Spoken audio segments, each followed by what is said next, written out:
Welcome back inside Busch Stadium. Tarps off, starting to grow. Game time coming up. Jose Fermin getting ready. He gets to start tonight against the lefty Eduardo Rodriguez. His double play partner, of course, will be JJ Weatherholt, but tonight he'll be over at the shortstop position. Mason Wynn is out. He has left thumb irritation, should be day-to-day, Auerbachsky. But JJ Weatherholt, a special talent, the rookie who has been so impressive. I'm looking right now on Fangraphs WAR. He has the highest WAR among rookies tonight. Well, not only that, he's second most of all National League position players. But what we've seen, the beginning of the season, they were jamming him inside, so he predominantly was going to right field. Now they're trying to pitch him away a little bit, which is his natural stroke. He loves to go to shoot for the opposite field to up the middle, and he's just such a good hitter.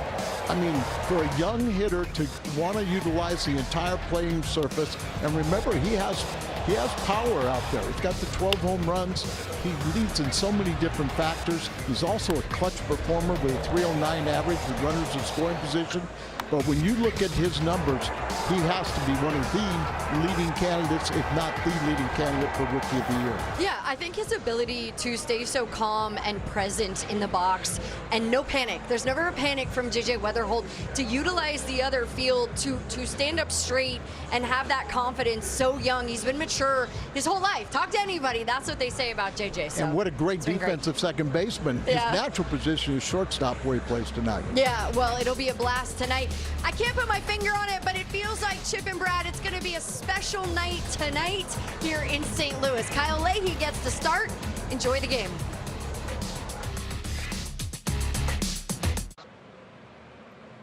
Ready to go! Well, partner, another fun night in store for us in St. Louis. It's the Diamondbacks and the Cardinals. Nice crowd gathering on an 80-degree evening. Little breezy, but a very comfortable night as the Redbirds face the Diamondbacks for the second time. Yesterday's game, yes, it was a 3-2 Cardinal winner, but it had a little bit of everything, and we figure more of the same coming your way tonight. Yeah, why not? Of course, it was another close game for Ollie's Cardinals. They play a whole lot of those. This group has been battle-tested to this point. Love what you've seen out of this young team. They've got a whole lot of fight, and as we talked about a minute ago, look, offense isn't going to be the easiest thing to come by in today's game. Going to be a tough matchup against Eduardo Rodriguez, their veteran starter, but they've been up for every challenge to this point. It was a weird night around Major League Baseball last night. I think there were 8 one-run games played in the major leagues, including our game here in St. Louis. And with that in mind, as you see JJ Weatherholt take the field at shortstop. No Mason Wynn tonight. He's got a sore thumb. Hopefully he'll be good to go in Game 3 tomorrow. But we start play tonight, still 5 games behind the Brewers in the division. The Cardinals at 42 and 34 on the year. Well, Kyle Leahy's getting a chance to make his 15th start of the season. Take a look at the pitch arsenal for Leahy. That four-seam curve, slider, sinker, sweeper, and changeup. And as you see, he uses a little bit of everything. Uses that four-seam to set up the rest of his arsenal. Love what he did last time out. We just went over. He got into that third time around the order. It's just part of that learning experience for Kyle Leahy. Question in the desert is, what's up with the Diamondbacks? Since May 29th, Torey Lovullo's offense has been the lowest scoring group in the major leagues. I don't think anybody saw that coming. We know about their pitching issues with health. Their offense has been really sidelined for the last month. Yeah, they certainly have. Just taking a look at the lineup here presented by Menards. Look, that's where they hurt you, is at the beginning of that order. Marte Perdomo and Carroll. Moreno's on a nice little streak right now. Pavin Smith has hurt the Cardinals in the past. Obviously, Arenado, that was a great ovation that he received last night. But you're right, for Torey Lovullo's team, especially in that ballpark, playing in the West, the offensive struggles have been a real head-scratcher. Averaging just 7 hits a game and under 3.5 runs per game. A trend Kyle Leahy hopes will continue here tonight. Leahy making his 15th start, looking for his 6th win, and coming off an outing where he went 6 innings for the second time this year. So things trending in the right direction for Leahy. It's trust the process and don't get caught up in all the results on a day-to-day basis. And you heard Dusty talking about it too. The velocity was ticking up on everything. That one golfed toward left center. That's not a whole lot of fun. It's going to be a leadoff double for Ketel Marte. One pitch, a runner in scoring position for Arizona. Well, Arizona trying to flip those offensive woes they had. Ketel Marte wasting no time. Good fastball away, driven into the gap. So it's going to be from the stretch and battle time early here for Kyle Leahy. Arizona went 0 for with runners in scoring position last night. They were 0 for 8. They have gone 0 for runners in scoring position 9 times this month in a game. You want to know how your offense struggles? Well, that's a pretty good indicator. And Geraldo Perdomo, the shortstop, bats with a runner at second, nobody out. And up and away, 1 ball, no strikes. Perdomo, a tough man to strike out, very patient hitter, more walks than strikeouts so far this season. And he's going to have a productive at bat, runner to third with 1 out. And Corbin Carroll, the key man in the inning. That's how you snap out of things offensively. Play ABC baseball. Arizona trying to do that early. So Fermin handles his first chance as we look at the newly aligned Cardinal defense with Mason Wynn out. Weatherholt gets the start at short. Blaze Jordan's played great at third. Alec Burleson not originally in the lineup tonight, but pressed into duty. He'll be at first base with Pedro Paez behind the plate. Here's Carroll. Big swing there and didn't get it. No balls and a strike. Cardinals infield started back with that first pitch. Then as Leahy began his move to the plate, they came streaking into the infield grass. And upstairs evens the count. Jacob Metz, by the way, is our home plate umpire for game 2.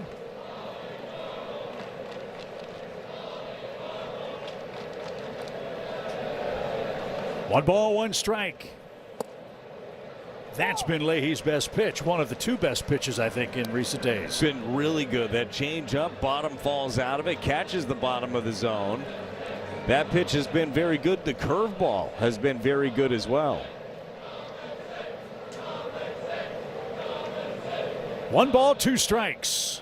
Swing and a miss. Leahy punches out Carroll with a runner at third. Yeah, if ever there were some time for swing and miss, that was it right there. Good 4-seam fastball that he rides at the top of the zone. 96 miles an hour from Leahy. We talked about it. The velocity has ticked up a little bit the last few starts for Kyle. That's a great sign. Pavin Smith was the scheduled hitter. Now it's Gabriel Moreno. 51 games for Moreno. He's their cleanup hitter, and that's upstairs. 1 ball, no strikes. He came from Toronto for Dalton Varsho 4 years ago.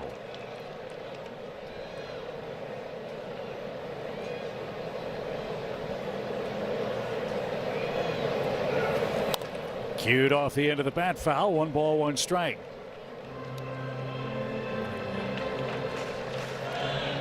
Leahy facing his 4th batter. He's thrown 9 pitches.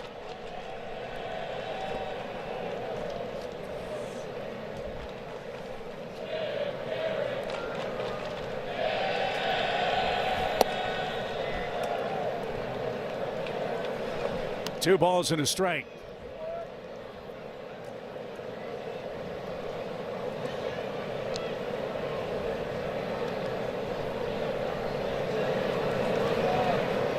Infield backs up with 2 outs.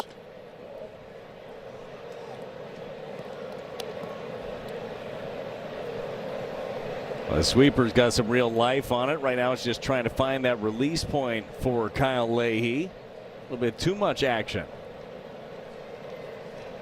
So he's behind in the count. 3 balls and a strike. And he's back in the count. Now it's full. Still right there. That pitch may have been down the middle, but it was a slider, right? Fastball count. Still at him off balance.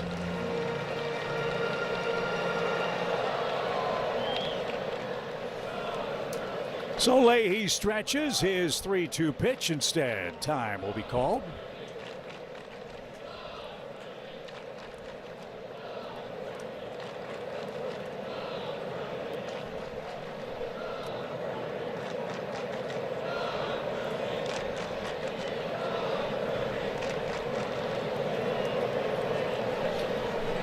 Leahy ready with his 3-2.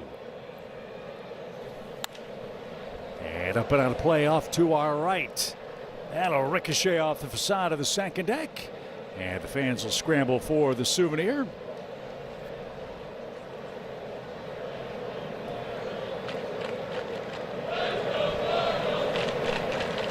Pitch number 14 for Kyle coming up. In the air, he should be out of it. Nootbaar drifting over. He's under. He's got it. He works around. A leadoff double. Arizona 0 for 3 to start with runners in scoring position. Your Budweiser, what's on tap? Let's see what J.J. Weatherholt has in store for us. He's on a roll with multi-hits in 10 of his last 18 games. CarShield, protection when it counts. Partner, he's only human. Are you kidding me? You're pumping me up right now. That is for sure. I love you too, buddy. I love you too. Love the work Kyle Leahy turned in. A scoreless first after a leadoff double. Here's your Cardinals Menard starting 9. Weatherholt, Herrera, Walker hitting third with a lefty on the mound. Nootbaar cleans up. Nelson Velasquez 5th. Jose Fermin 6th playing second.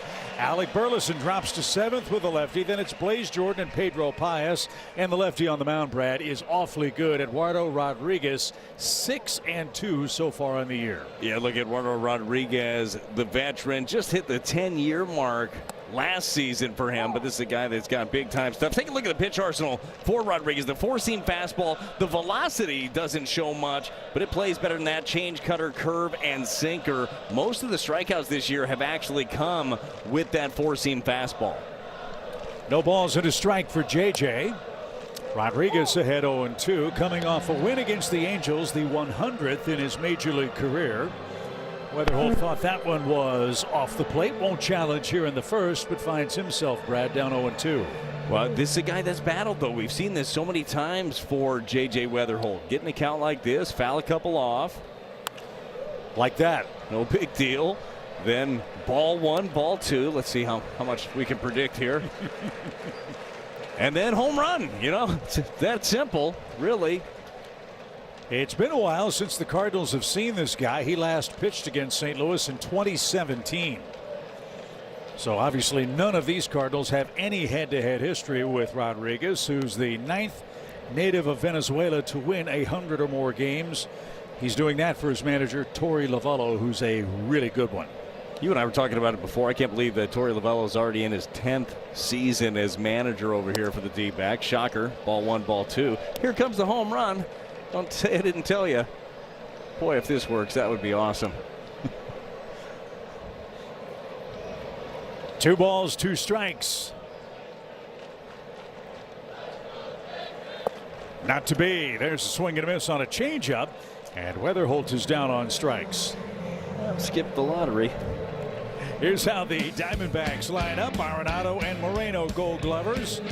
Perdomo, Marte, and Pavin Smith around the horn, with Gurriel, Troy, and Carroll in the Arizona outfield.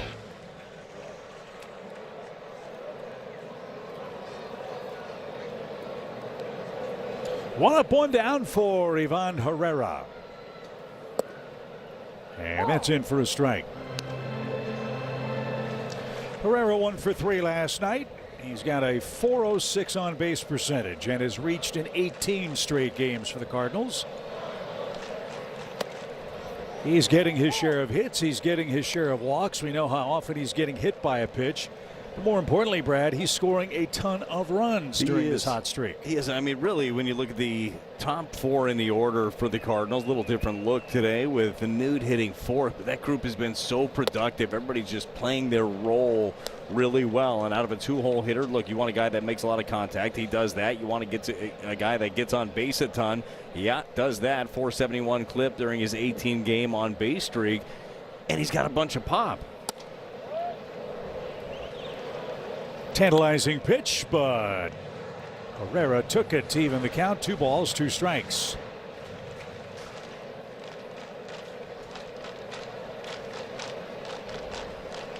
Rodriguez works on the third base side of the pitcher's plate, turns it loose and missed high. It's a full count.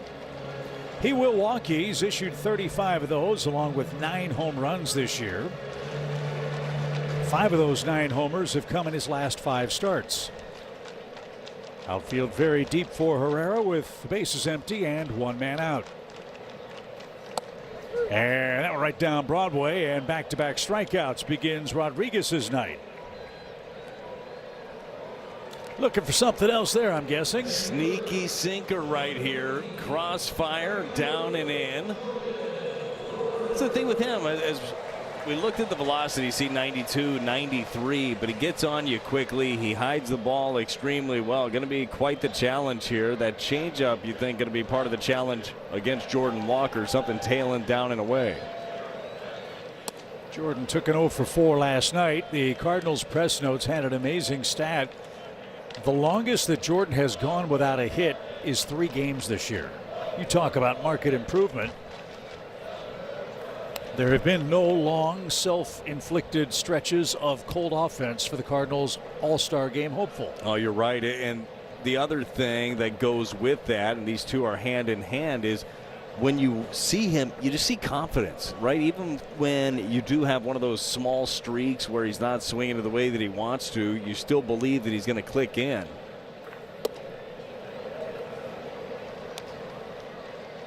And just when you think, hey, he's going to throw it over the outside corner, he's got that cutter to keep right-hand hitters honest. Well, Walker ahead, 2 balls and a strike. And lifted in the air to right. Carroll drifting back is going to make the catch.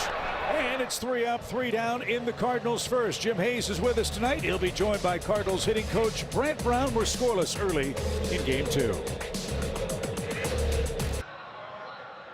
FuboTV.com. No score in the second. Let's check in with the Cat, Jim Hayes. Yeah, I'm with Brant Brown, and always a pleasure to chat with you. Let's chat about Ivan Herrera. Guy's been hit by a pitch 21 times this season, has 10 homers, and an on-base percentage of .406. What do you have in that guy? Well, when you get hit by pitches a lot, you're going to have a good on-base percentage. I just told him like, he needs to pad up. Like, we need to get some protection on his lead elbow and his lead hand, but he usually stands close to the plate, likes the ball closer. The big thing about him is, like, he'll work inside the baseball. He's very smart. Will kind of, like, play the game with the pitcher a little bit, but he does have productive power. The big thing for him is, like, he was struggling with runners in scoring position, got a little freaked out in Minnesota when they put up that thing about what he was hitting, and I just told him, like, listen, when you go into you're a catcher, you go into a meeting, right? What are you going to say? He's like, that I'm bad with runners in scoring position. I'm like, no, you swing a lot with runners in scoring position. I'm like, remember, like, our top 4 guys are going to be real careful with. So, like, just get something that's on the plate and do your thing. Like, relax. And that happens a lot with guys that, especially in our top 4, that feel more pressure, but they don't need to feel any more pressure. Like, if they throw strikes, you whack them. If they don't, you take your pace and pass the baton. Another guy in your top 4, J.J. Weatherholt. So part of what a young player has to do is adjust to what the pitchers are doing. And it always seems like J.J.'s one step ahead of them. How does he do that? He just practices things that he knows that they're going to be attacking him with. So, like, today he was on the trajectory, working on different pitches, working on different, like, ways to hit them. But like we talked about before, just a really good brain, really mature for his age.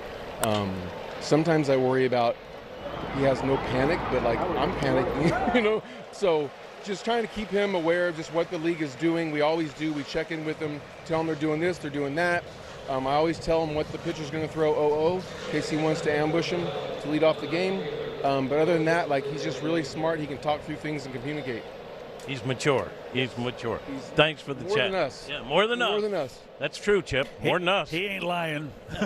I mean, more than us, you think? Oh, 100%. Us combined. Here's Gurriel with 2 quick outs. First chance for JJ at shortstop tonight.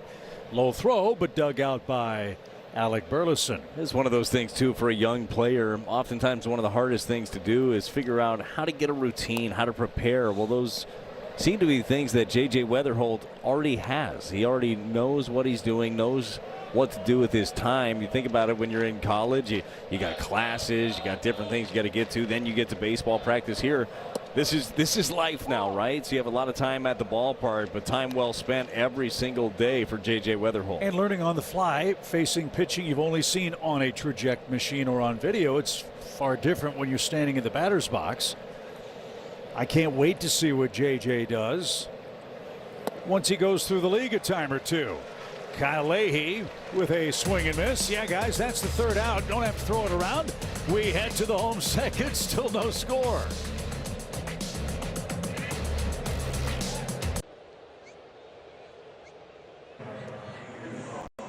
See Moana in theaters July 10th.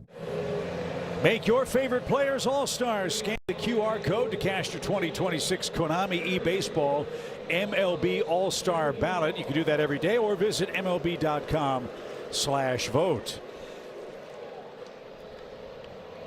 Phase 1 balloting ends on the 25th at 12 noon. Ground ball to second off the bat of Lars Nootbaar, and he'll be a quick first out. Jordan Walker, it's hoped he'll finish in the top 6 among National League outfielders in this first round of voting. Then they shuffle the deck. There's another round that determines who's going to start and who will be a reserve. He's probably the closest of the Cardinals that has a shot to be an all-star starter at the moment. Yeah, I would say so, and just much deserving, right, with the year that he has been able to put together. So I'd love to see the fans show out big time for the voting process. How many emails did you vote with today, Chip? Both of them? Both of them. 2 emails. You can vote 5 times, so 10. Yeah, nailed it. Good math, call. yeah. Even kept my socks on to count it up. There you go. Here's where they rank by position.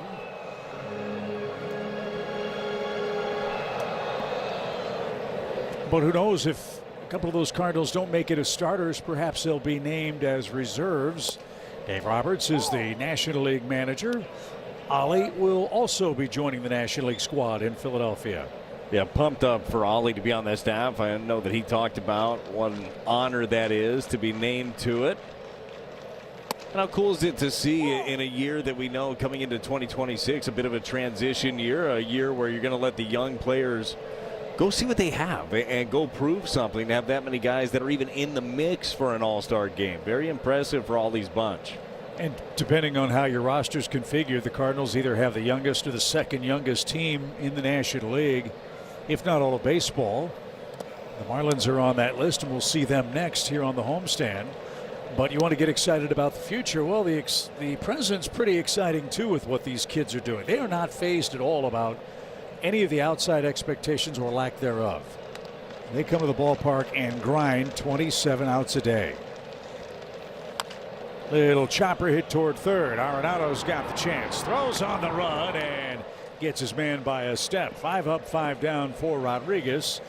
Back-to-back ground ball outs.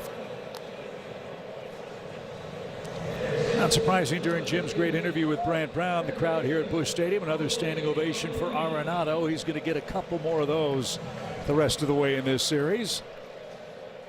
He was really touched by that. Talked to him before the game, and he said it started to get him when he was in the on-deck circle and beginning his walk toward the plate last night, when John Hewlett started the announcement of who was coming up. He said, yeah, there were a few butterflies, and all the wonderful memories of his time in St. Louis came flooding back. Fermin hits that one a long way foul. But what Arenado also said was he was really impressed with how hard these Cardinals played the game last night. Spent some time with Lars Nootbaar after the game. Lars said to him he's having as much fun as he's ever had in a big league clubhouse. So that move has worked out well for everybody. Nolan closer to home, and a chance to get the Diamondbacks into postseason play. They've got a shot out west. Yeah, everything has its time, right? And the 5-year period that he spent here, first few years were really, really good. He talked about it. Last couple of years he struggled. They struggled, but another opportunity for Arenado. No struggles for Rodriguez. 3 strikeouts in his first 2 innings and no score. Now at Amazon.com. Top 3 in St. Louis, no score. Matthew Liberatore has been through the transition from bullpen to starting rotation like Kyle Leahy is doing. Libby said figuring out how to manage the workload and how your body responds to it is the biggest challenge. Libby said there's a lot of adjustments that have to be made, and it's not easy, but Libby says Leahy has handled it well. Guys, Libby said Kyle is eager to learn, and this guy is hungry. And he's pitching a beauty so far here tonight, Brad. Command of all of his pitches, throwing strikes, getting ahead, and getting some soft contact. Yeah, it really has. That changeup, you mentioned it off the bat, had been better last couple of times out for Kyle Lay. He's got some real action on it. And it is fun watching these guys when they're on the bench. They're always talking about the game. They're always just talking about the next one. We had the opportunity a couple of weeks ago out in the bullpen while these guys were working and getting to talk to Libby and Leahy about that, about how they're sitting around during the game and they're talking about approach and they're talking about grips and they're actually calling the game and sequencing on the side as if they would be when they're pitching. It's a lot easier when you do it there on the side. When you get out on the mound, it's like second nature as you're walking through these things. Those mental reps are very important.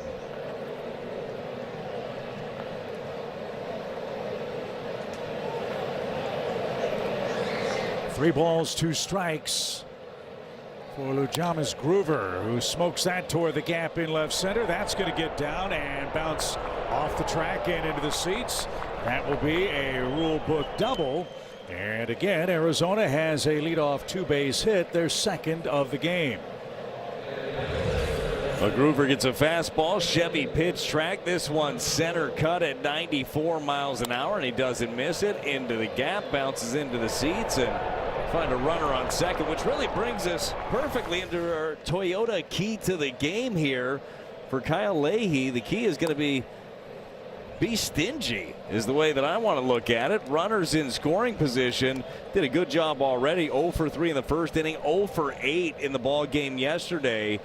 But these are the spots where you're really going to have to bear down. You know it's going to be a close series, a team that puts the ball in play a lot. Got to be stingy with runners in scoring position. Tommy Troy, the center fielder, shows bunt, and that's foul.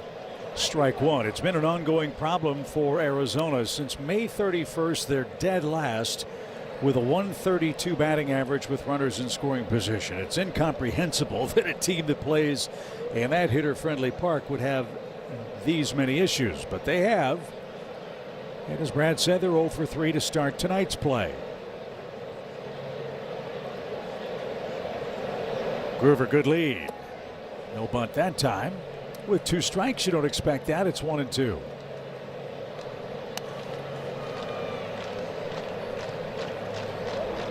Troy with a mammoth home run in the 7th inning last night.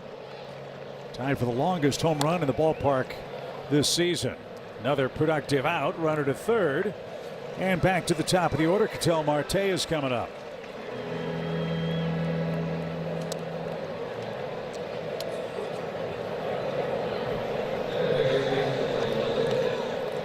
Marte doubled on the game's first pitch. He's now reached base in 20 straight games against the Cardinals. 46 ribbies for him. He's now 5 hits away for second place all time on the Diamondbacks organizational hit list. Next up for him, Paul Goldschmidt. Good company. This guy's been a great player. I mean, just a versatile guy, great defender, great athlete, speed, power. But Leahy unrelenting. He's got nasty stuff tonight. And quickly 2 strikes with Rodriguez dealing, and as good as he's been. Redbirds play the infield in. Every run will be at a premium tonight. Can they get Marte here with a 2-strike count? Pius, a nice stop.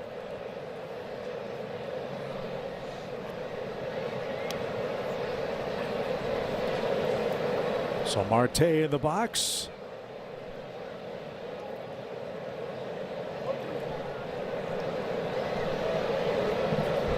Groover 90 feet away.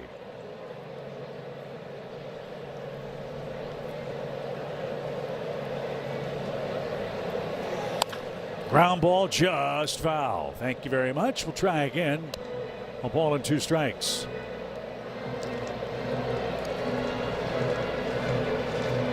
Leahy struck out Corbin Carroll, who was the key man in the first inning. He's got Marte set up here. He'll try again. And One taken low. Good try. 2 balls, 2 strikes. I like that decision right there from Leahy. The changeup has had some real action on it. That one just started low out of the hand. Veteran Marte was able to let it go. Also like the idea of running something up and into him.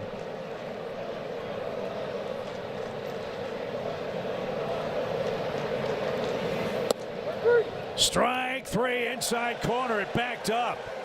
No challenge for Marte, and Leahy gets the all-important second out. Chip, check out the action on this one. The sinker from Kyle Leahy, front door, comes back and grabs the corner. Your Chevy pitch track, well done.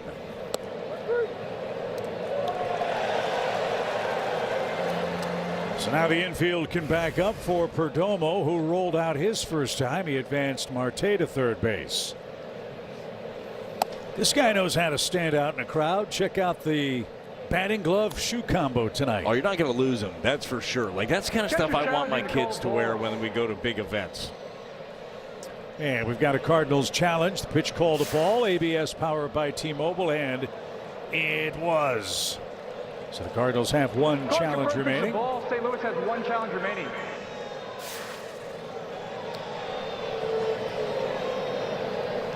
What color you calling that right there? Now there's difference. That's green on the shoes, right? Yeah. And the neon yellow. Those are pretty sweet, actually. I could see you wearing those. Yeah, they match perfectly. Yeah, the dirt. 2 balls, no strikes. Yeah, I'm going with lime green, neon lime green. Okay. And I guess the sleeves maybe a chartreuse color. Oh, excuse me. And then Gurriel with the. I guess purple. I mean, that's violet, if you will. I could see you rocking that too. I could not pull it off. It looks good on him for sure.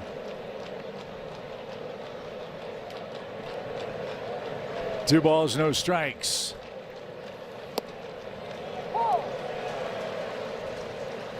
Yeah, the Diamondbacks, a colorful bunch, wearing their maroon jerseys tonight. A couple of years ago, they had like 7 or 8 different uniform combinations. Yeah, they were really ugly too.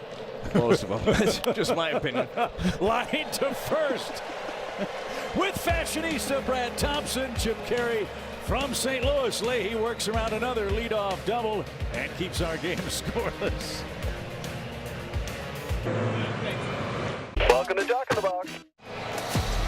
St. Louis Cardinals baseball is presented by your Mid-America Chevy dealers and by BJC Healthcare. You deserve extraordinary care. Beautiful day in downtown St. Louis.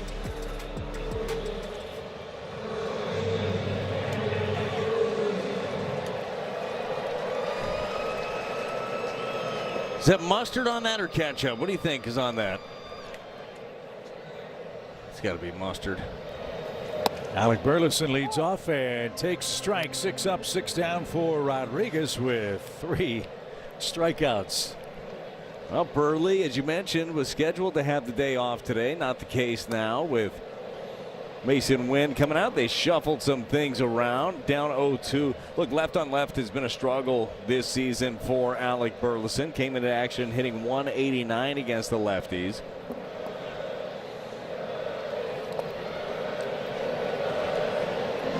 That said, Burley's reached base in 21 straight games.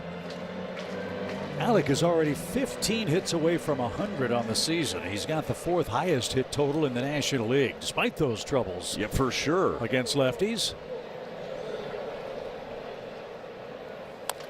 And he rolls toward first. That will stay fair.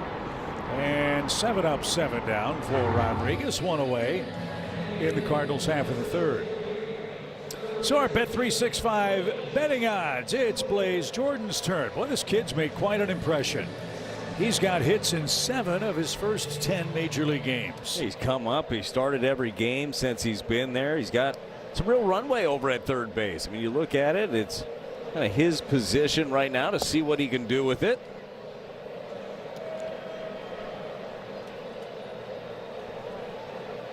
See if the Cardinals can take Rodriguez the other way.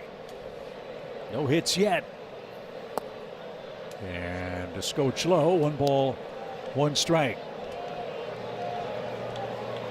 2 more with Arizona, and then Miami comes in this weekend. Outfield deep, shaded around toward right for Blaze. And that one squibbed right back to the mound, a little knuckleball. And Rodriguez handles that for the 2nd out. I'm not sure where it had more spin, coming to the batter or coming back to the mound. I'm going to say coming back to the mound. This had some real English on it. This is tying up a hitter, a cutter. Just spins right back. 48.4 miles an hour off the bat in the exit velocity days. I've still got the reaction to get that one, I think. I was going to say, if Blaze loses the exit velocity championship, it's that plate appearance that's going to do it. That'll be the one. Hopefully it's like test scores. You throw out the lowest one. I was always a big fan of that. No balls and a strike for Pedro. He's made the most of his limited playing time in recent weeks. And that one skips up. A ball and a strike. Talk about a pro's pro. Pages has handled the shuffling of the catcher's spot as well, if not better, than you could ever expect. Look, when his name is called, he's ready. Even on the days that it's not, he's preparing as if he were there to start. He's there to help Crooks when he's behind the plate. He's there to help Herrera when he's behind the plate, and always ready when his name is called. I totally agree with you. That's the kind of guy you need on a team.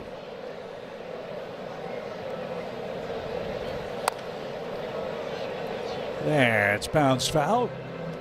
Canadian Baseball Hall of Famer Stubby Clapp will venture in between the white lines to pick up that foul ball. Congrats to Stubby on that great, well-deserved honor.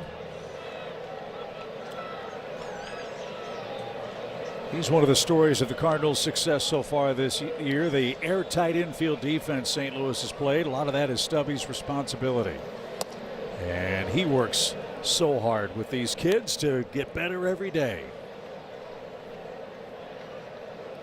Yeah, Stubby is such an incredible teacher of the game, and he's got such a passion for it. He loves what he does. He just loves seeing these players get better under his tutelage. I mean, this whole staff, we talk about it a lot, but we talk about it because it's true. They just love to teach this game. The best teachers this organization has seen in a long time. Most of them are here at this level. Pop Warner, part of that great crew as well. Hopefully he'll get busy tonight. Cardinals looking for their first base runner and have a chance if Pages can coax a 2-out walk.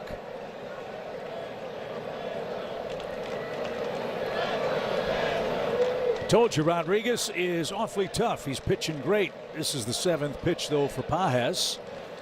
And he takes high and away, and that ends the perfect game bid. A 2-out walk, and J.J. Weatherholt is next. So if you wait him out, he'll give you a chance. He's going to nibble. And that time, Pages didn't offer it the bait, and he's aboard for J.J.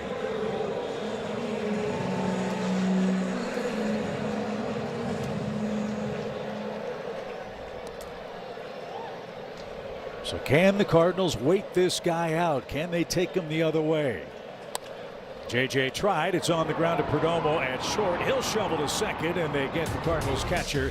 And that ends the St. Louis 3rd inning. We've got no score.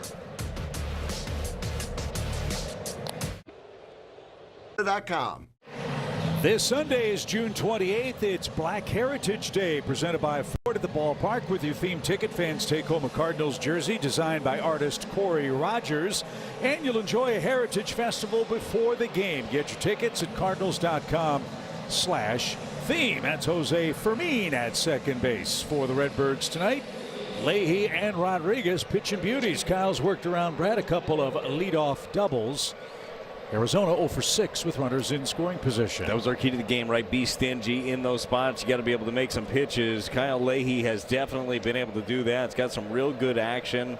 Changeup was really good. That sinker that he threw front door to Marte was money.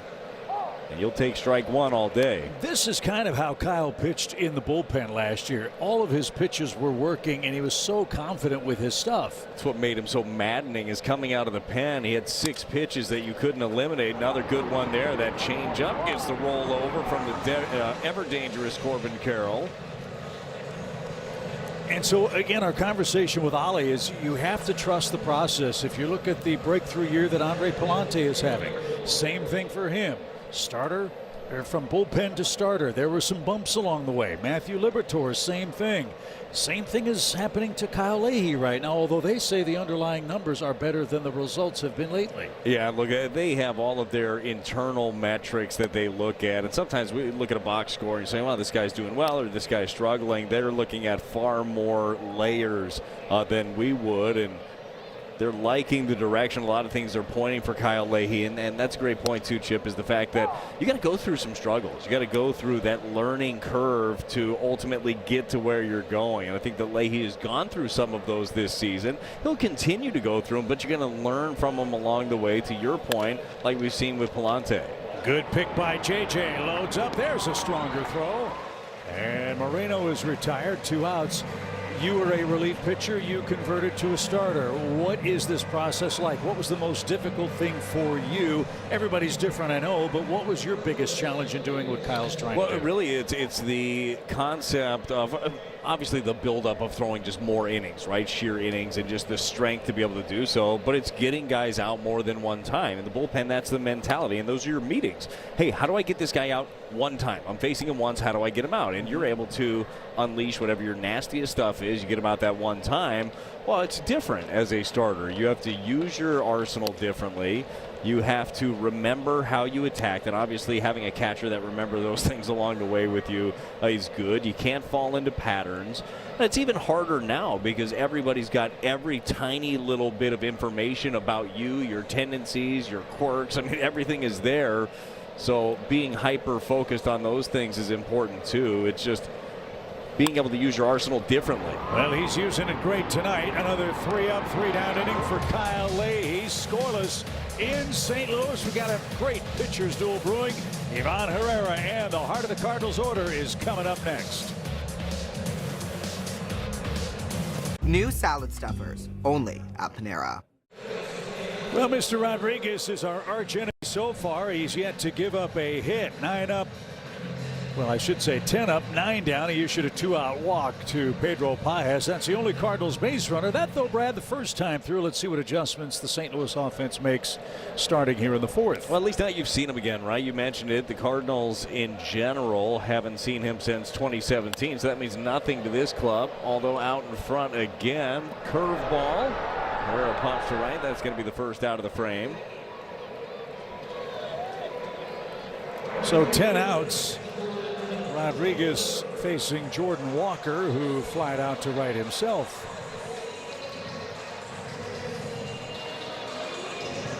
Cardinals have been playing great at Busch Stadium. They're 7-1 in their last 8 at home. Their starters pitching to a sub-3 ERA. Leahy looks great, but needs some run support, and the right guy is up to do that. Jordan Walker takes a strike.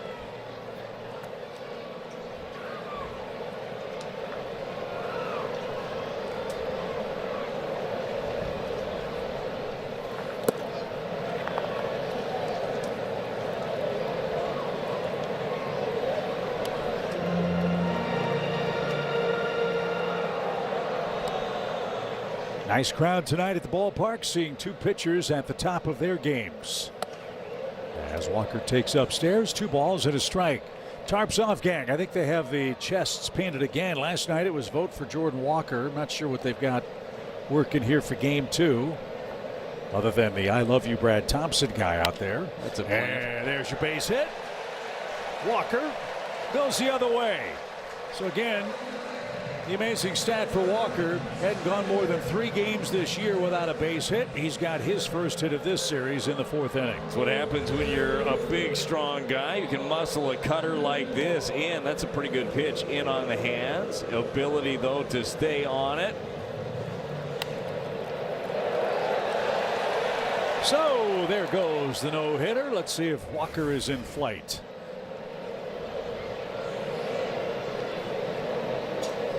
Nootbaar grounded out his first time and takes a strike.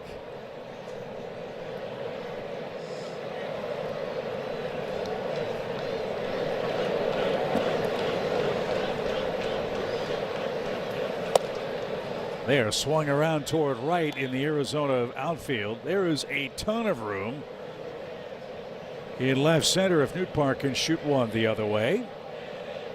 Walker's got a short lead. The pitch. Hammered toward right. And it's going to drop for a single for Nootbaar. So back-to-back singles. The Cardinals have their first chance to hit with a runner in scoring position. Good quick hands right here by Lars Nootbaar. 91-mile-an-hour fastball. One to tie him up. Chevy pitch track, but beats him to the spot. Like seeing that. What a nice addition it has been having Lars Nootbaar back in this Cardinal lineup. It's made a difference. Cardinals in June flying high at the plate. Here's Velasquez. He tried to hit a homer, didn't get it. It's a strike. Since June 1, the Cardinals have the second best team batting average, the 6th most runs per game in Major League Baseball. That'll bring a smile to the face of Brant Brown.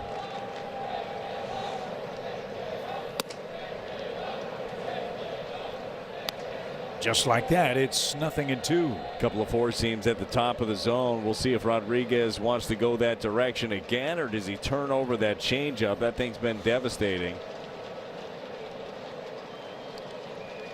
The reason why the Cardinals are flying high, they have the 8th best batting average with runners in scoring position this month.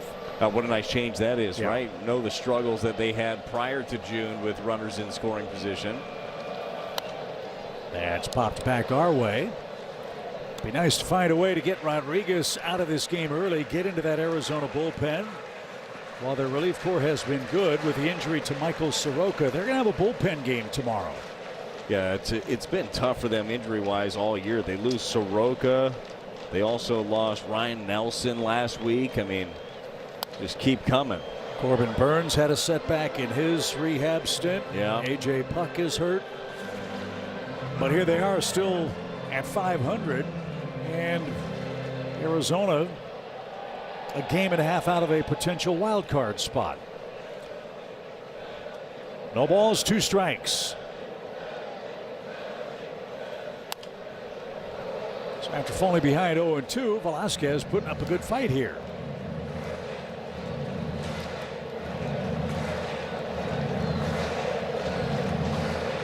He'll see a 6th pitch. Herrera popped out on the first pitch. Walker single to right. Nootbaar with a base hit. And now an 0-2 for Nelson. That's strike 3 call. Top of the zone. The Cardinals have just 1 challenge left. They won't use it here. 2 outs. Chevy pitch track, fastball, went with it again, and this one appeared to just touch the top of the zone. So a good no challenge there by Velasquez. So it's up to Fermin, who had an 8-game hitting streak at one point. He had a swing and miss his first time up. Cardinals love his bat to ball skills. Let's see if he can serve a single. Little fly ball towards center. And that'll be caught, and that will retire the side. Cardinals threaten, can't break through in the 4th, and the duel continues at Busch Stadium. Dear America. Thursday, July 9th, it's Brian Bartow's favorite. It's Harry Potter night here at the ballpark with your theme ticket. Fans take home a house scarf of their choice. Tickets and details at cardinals.com/theme. Chris Tuno also a huge Harry Potter fan. Now, which house do you think Tuno would be a part of? Oh, that's a couple of Hufflepuffers if I've ever seen them. No doubt about it. Not a Slytherin? Maybe. Fly ball center. Arenado will be retired. Nootbaar will take care of that. 1 man down. Leahy's retired 7 straight. Hufflepuffers? Yeah, Hufflepuff. It's one of the houses. Yeah, but I mean, what's Slytherin's the other one. Yeah. In my extensive research, Gryffindor is one, and Ravenclaws. Those are the 4 houses. A little Ravenclaw in the outer corner. don't see amongst the core values for the Hufflepuffs. Yeah. Giant plates of nachos. I don't know if that would apply. Yeah, I don't know if it might be in the small print of what they do. I don't know too many facts about the Hufflepuffs, but if you give me a second, I'm sure I can come up with some. Well, that's what the old Google machine's for, my friend. Sometimes it comes in handy for you, too. As Gurriel bats with the bases empty. And one out. Leahy is pitching a beaut. And Pajes just took a shot. That one hurt.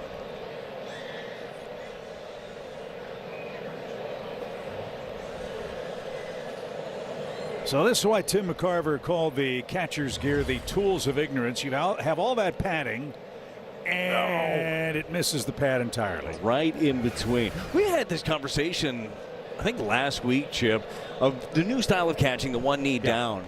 It's very interesting that the guards have not evolved that way. Now, maybe it's just because you can't move as well if you have any protection on the inner half of, like, the thighs. That trip to right center. Walker cuts it off.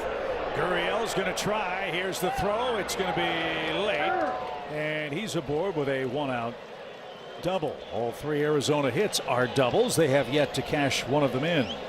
That's a good point. I would think, as you look at the hustle by Gurriel, that one stayed up, and Kyle has allowed his third hit. Why not think of football pants? Would there not be some kind of padding that you could put in, like football players wear for their thighs? Yeah, no, good call. Good call. I don't know how much that helps when it comes to a baseball slamming off of it. It better be pretty significant, but better than nothing. I was going to say. As James Groover bats, he doubled his first time up and fouls it back. Yeah, there was a great article in The Athletic about that. The trade-off for saving the wear and tear on the knees and the wear and tear of constantly squatting for a catcher is the lower body is left very exposed. And Pajes has taken his fair share of shots to the leg. 1 ball, 1 strike. But you make a good point. I think the gear will and probably should evolve if this is the style of catching the game is going to go to and continue. Yeah, and to be totally fair, maybe it has. We just don't know. Maybe they are wearing some different protective device. You know what we're going to do? We're going to find out. Popped up. Pajes will make the play. This time Pedro, when he flipped the mask, didn't flip it to the umpire like he did on the road trip a couple of days ago. Here, hold this. And Leahy, another big out. That's 0 for 7 for Arizona with runners at second base or third base today. That was a real weird thing last night. The game for Arizona's offense started with a pop-up to the catcher, and the game ended with a pop-up to the catcher. See it all the time. So here's Tommy Troy with 2 outs. 1 ball, no strikes.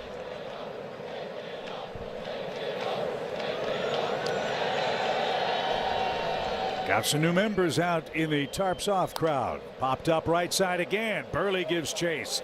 A lot of room. He's slowing. He's on the track. He's got it. And Leahy keeps making big pitch after big pitch. Arizona 0 for 8 with runners in scoring position, and we're still tied.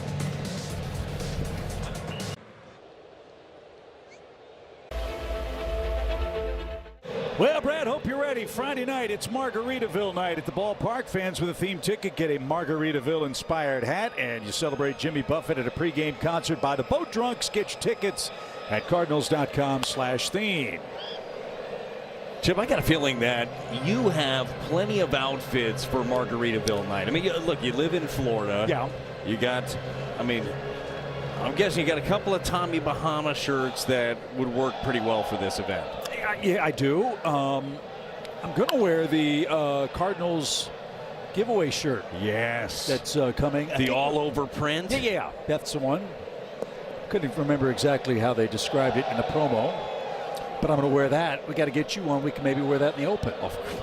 I mean, don't threaten me with a good time and a great shirt. I'm in. 0-2 pitch. That's downstairs.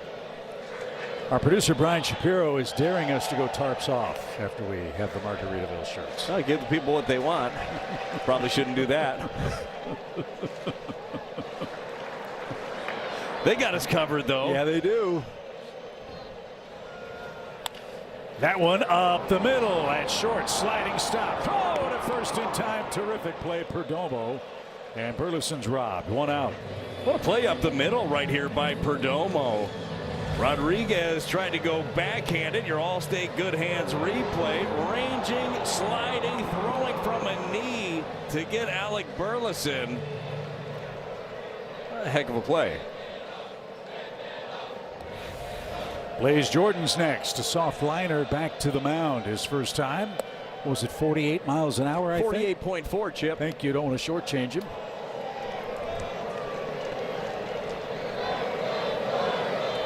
Three multi-hit games in the first 10 this kid has played. And in the air toward left center. Troy's got room, and he's got the baseball. 2 outs. And Pedro Pajes, the first Cardinals base runner, drew a 3rd inning walk.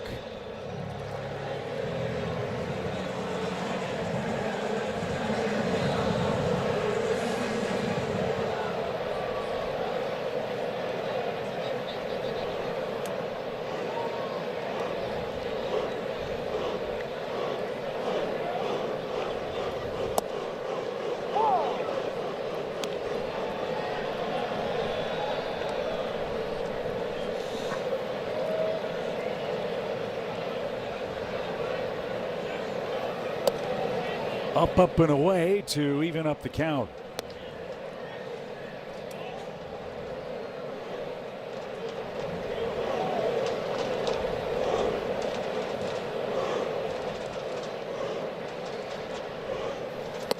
Swing and a miss. It's 1-2. Are they barking out there? Yeah, they got that dog in them. Don't have enough change to go around, but.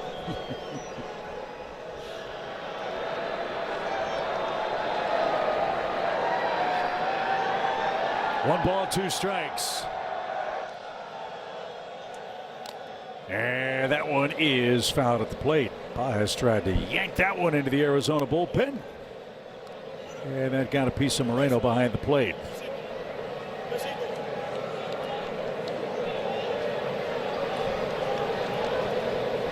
Those 3 guys know all about that. Our catcher, their catcher, and the umpire. Yeah, there's a whole lot of pains sitting right there in that 6-foot radius.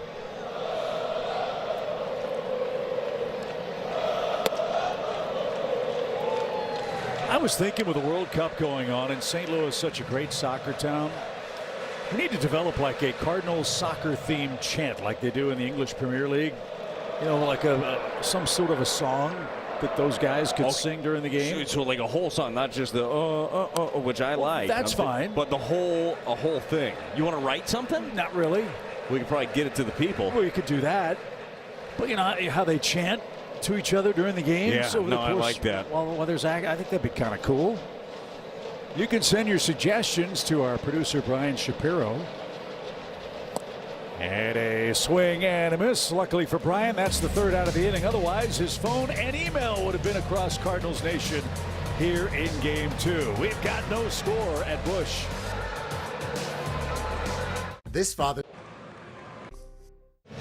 Well, partner, if you like good pitching, and I know you do, here's your matchup tonight. That's your BJC Healthcare difference maker. Yeah, definitely been enjoyable. Both these guys been in command of their arsenal. They've been up, down, in, out, changing speeds really well. Kyle Leahy last time out, we told you, went through 6, got to navigate that 3rd time around the order. Well, here we are again in the 6th inning. Leadoff man Ketel Marte up. Let's see what he's got 3rd time around. Only 62 pitches through 5 innings. That's a big key, too. And the strikeouts, 3 of them, but they've all been in critical spots in the ballgame. Been big. He's had to wiggle out of a couple of different jams. He stranded 3 different doubles. Swinging bunt toward 3rd. Jordan's got it. Throw to 1st in time to retire Marte.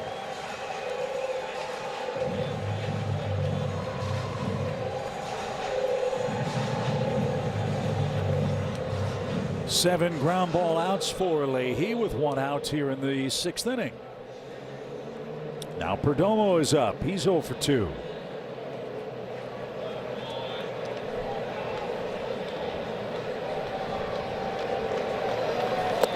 Everybody in baseball and the broadcasting industry in particular misses Vin Scully. This would be the name that I'll bet Vin Scully would love to pronounce. First and last. What do you think it would sound like? Geraldo Perdomo. Something like that. That was very good. This guy's a really good player. He's grounded out and lined out for the Diamondbacks. Chip, there have been so many great broadcasters, and obviously you are one of them. But was there ever a better storyteller than Vin Scully? He was amazing. He was baseball Shakespeare for sure. And while we all love the pace of the game now, so much of the art is lost because you just don't have as much time to weave those tales that Vin Scully did for all those wonderful years, both with the Brooklyn and LA Dodgers. That's a strike, 3-1 your count. But he was a walking, talking encyclopedia of the game, and even in his later years, as many years as he'd done it, he still loved coming to the ballpark. It seemed as if the game had a reverence for him also, because it would never interrupt the story. That's a little low. That's why we joke about the Vin Scully rule, right? He would be in the middle of telling a story about, I don't know, Roy Campanella, and somebody be up, and it's such a great story. The batter would foul off 4 pitches, or they'd have a mound visit, or somebody, the pitcher would worry about a hangnail or something, and then when he was finished with the story, the at-bat would be concluded. It was amazing. And as great as he was behind the mic, he was even better off. That one flied to right, and right at Walker. Carroll picks on the first pitch, 2 outs. So the story of this night for the Cardinals, on a night when they needed Kyle Leahy to pitch dominantly, he has done so to this point. 1 on, 2 outs in the 6th inning, and only 70 pitches. Well, how important is this for Leahy too in a day? The Cardinals bullpen has been taxed. I mean, they got 4 guys that I know that Ollie would not like to use just because of usage lately. So him getting deeper into the ball game helps some decision making late. Now certainly going to need some scoring.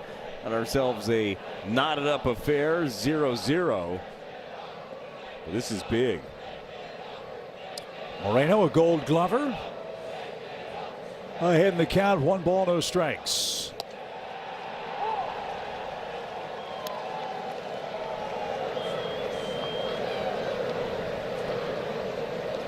Next time we see Arizona after this series will be right after the All-Star break. Cardinals head west for the second half start.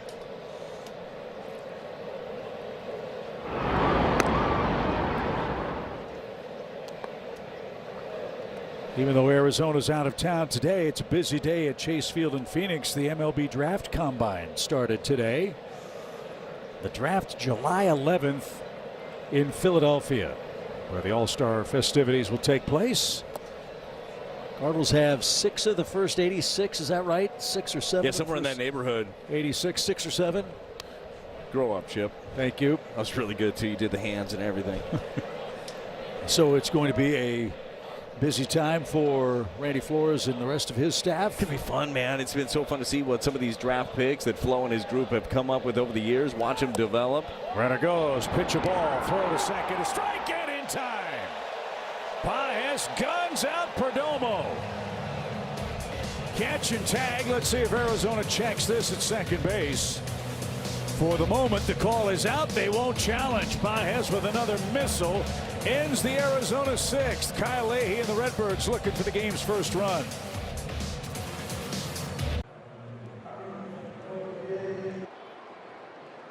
Liberty. This copyrighted telecast is presented by authority of the St. Louis Cardinals and may not be reproduced or retransmitted in any form, and the accounts and descriptions of this game may not be disseminated without the express written consent of the St. Louis Cardinals. Well, speaking of great voices, we all remember and love the great Jack Buck and, of course, Bob Costas. We thank for him announcing our copyright announcement. Interesting that Bob Costas' name comes up tonight. Bob won't like it when I say this, but 42 years ago, he called one of the most iconic Cardinal Cubs games in history, the infamous Sandberg game at Wrigley Field. That took place on this date in 1984. As J.J. Weatherholt leads off for St. Louis. Ryan Sandberg 5 for 6 with the 2 homers off Bruce Sutter. Lost in that was Willie McGee, who hit for the cycle at Wrigley that day. It's supposed to be his game. Yeah, drove in 6 runs. Ground ball hit towards second, and Marte, who's been errorless this year, continues that. And JJ's quickly out number 1 in the 6th inning. Well, somebody's going to bend, somebody's going to break. Who will it be? Hopefully it's Eduardo Rodriguez, who's dealing. He gave up 1 run in 7 innings last time out. He picked up his 100th win. The Cardinals are trying to hang him his 69th big league loss tonight. The Cardinals' best chance happened in the 4th inning. Walker and Newt each single, but then he responded with a strikeout of Velasquez, and then got Fermin to fly out to center field to end the inning. This guy in so many ways is kind of like Michael McGreevy. You look at the velocity of the fastball, it doesn't wow you by today's standards, but he knows how to pitch. He pitches, he doesn't throw. And man, is he effective. And when he throws like this, Arizona is in really good shape. Uses all quadrants with all of his pitches. I mean, that makes him very, very effective. Look how calm he is out on the mound. I mean, this guy's been doing it. This is his 11th big league season. Does not get the call on a pretty good changeup down the way. You know he wanted that one, but there's a reason this guy has pitched as long as he has. He's commanded the contracts that he has. Signed a 4-year, $80 million deal a couple of years ago. He's in year 3 with Arizona. What a bargain that is by today's standards, right? Well, a dangerous pitch to a dangerous hitter. Herrera with a 3-game hit streak, ahead in the count, 3 balls and a strike. And he flips the curveball in to fill it up. It's strike after strike from Rodriguez tonight. He's pushing toward 80 pitches. And that's taken low. Herrera continues his on-base streak. That's 19 in a row. And a start for St. Louis in the 6th inning. Let's see if Jordan Walker can cash it in after a quick word from Jack in the Box. Hot Mess is back with spicy jalapenos, onion rings, and gooey pepper jack cheese. Welcome to Jack in the Box. Walker a base hit the other way his first time. That would be a good approach here.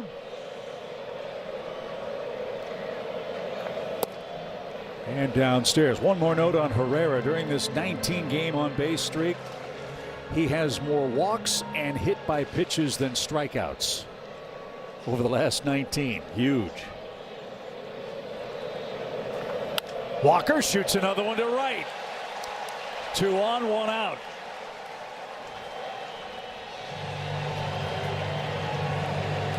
So Jordan's 2 for 3. Nootbaar singled in the 4th. He's next. Another cutter up and in here from Eduardo Rodriguez. I like Jordan's idea right here, though. He gives himself more room. He stays away on the plate, so that pitch that is middle in on the plate for him, it's middle, hands stay in, drives it the other direction. Nootbaar can do the same thing here. Look at the room they give him on the left side and in left center. A hit could give you the lead. Herrera, your lead runner at second. The Cardinals 0 for 2 with runners in scoring position tonight.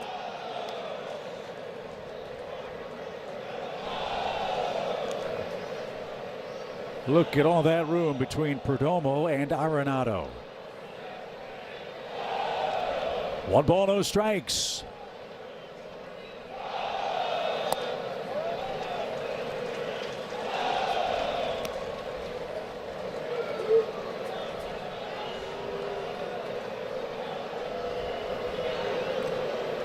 Seven RBIs for Nootbaar, looking for his 4th hit against a lefty pitcher here. And ball 3.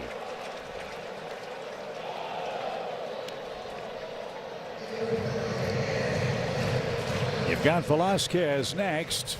Wilson's chased the high fastball a couple of times. Nootbaar's not afraid to take ball 4. Let's see what he gets. 3-0 here.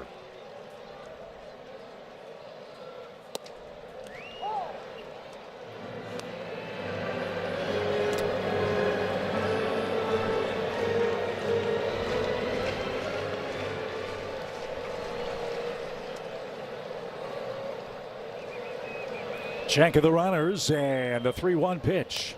Fouled away, full count.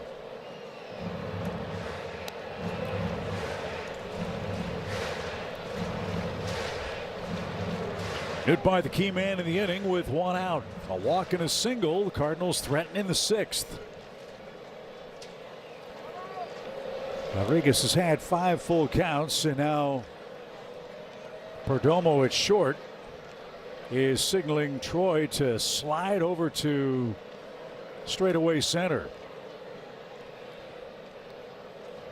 Now he's straight up.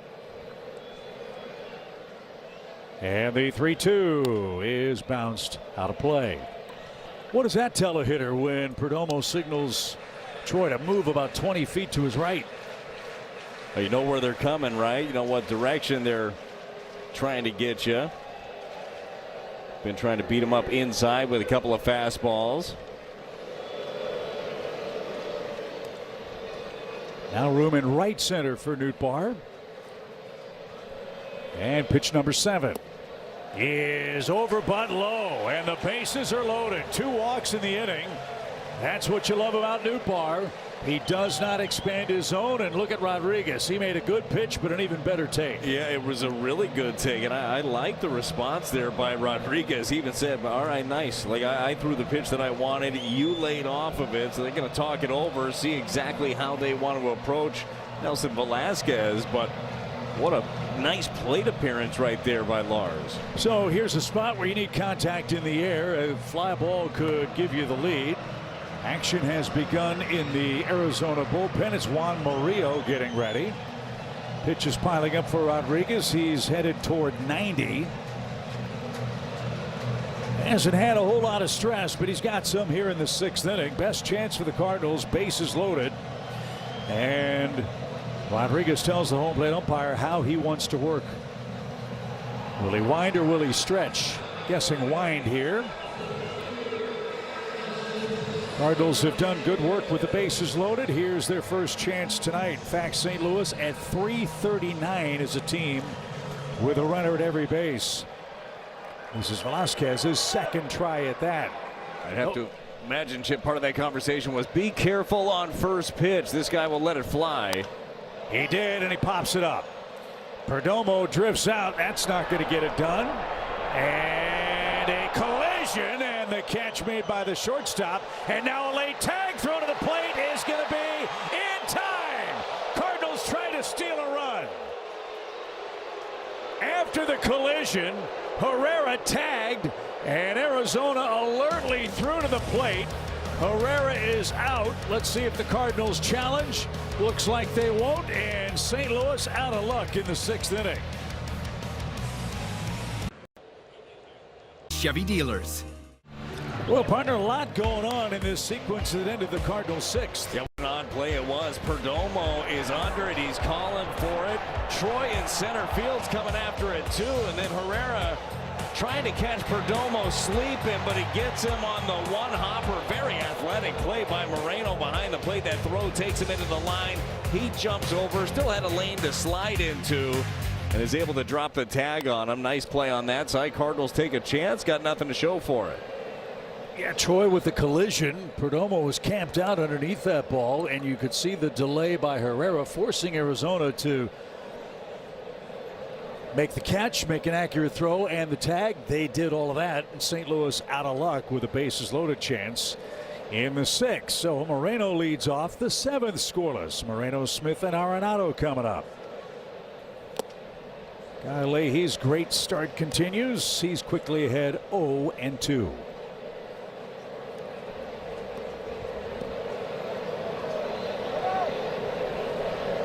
Cardinals got a wonderful start from Palante last night. He went 6 innings, gave up 1 run on 6 hits. Leahy has pitched around 3 doubles and has held Arizona to 0 for 8 with runners in scoring position. So he's matching Rodriguez pitch for pitch. That one stayed up but fouled straight back. There's something interesting about this one from Kyle Leahy. We spent a lot of time talking about getting ahead and commanding counts, and especially when you see a game like this in the 7th inning. He's been awesome. Hasn't been the case for Leahy in this one. He's only 9 for 23 first pitch strikes in this ball game. But he's making big pitches when he needs to.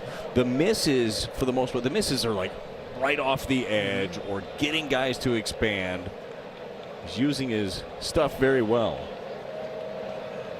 No balls, 2 strikes, base is empty and way outside. And your point, for all the Cardinals starters, it's super important to get ahead in the count, but there's a big difference for Leahy ahead in the count versus behind in the count with the resolution of the at bat. We're talking about 170-point batting average swing. And that one just missed.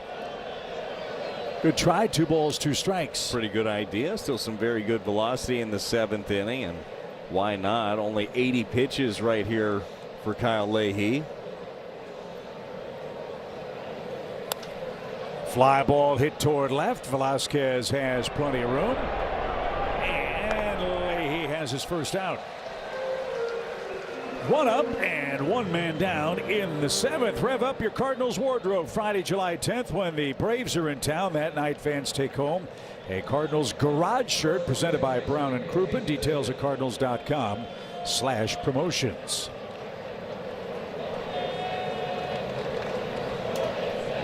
Pavin Smith is next. He's up for the 5th time in the series. He's grounded out to second in 4 of them.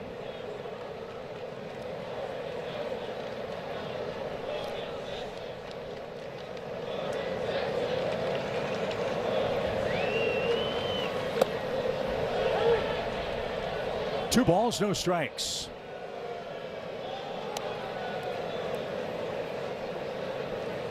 Brewers winning again tonight, beating the Reds 2-0 in Cincinnati. Cubs up over the Mets 7-2. Here we're scoreless. That was a touch low, and now Leahy falls behind 3-0. Well, not where you want to be behind in the count 3-0, but again, the misses have been good. I like seeing them miss. If you're going to miss down, miss right off the edge. Unfortunately, a 1-out walk here in the 7th. So the second of those for Leahy. The double play in order with Nolan Arenado up. He's 0 for 2 as we check in with the Cat. Yeah, Blaze Jordan told me an added bonus for him in this series is getting to see Nolan Arenado in person. He said, when I was growing up, I watched him play and saw all his defensive highlights. He said, since I was a kid, I'd watch the plays he made and try to learn from it. I was always amazed at how calm and he was when he made the plays, and that stayed with me. And guys, he said, what better way to learn about third base than watching the best? Well, he is certainly that. Arenado put on a show for the Cardinals for so many years, and Kyle Leahy's going to get a big ovation tonight. This kid is learning on the job, and he had a beauty tonight. 6 1/3 innings of 3-hit shutout baseball. The Cardinals bullpen is in play as we continue in the top of the 7th.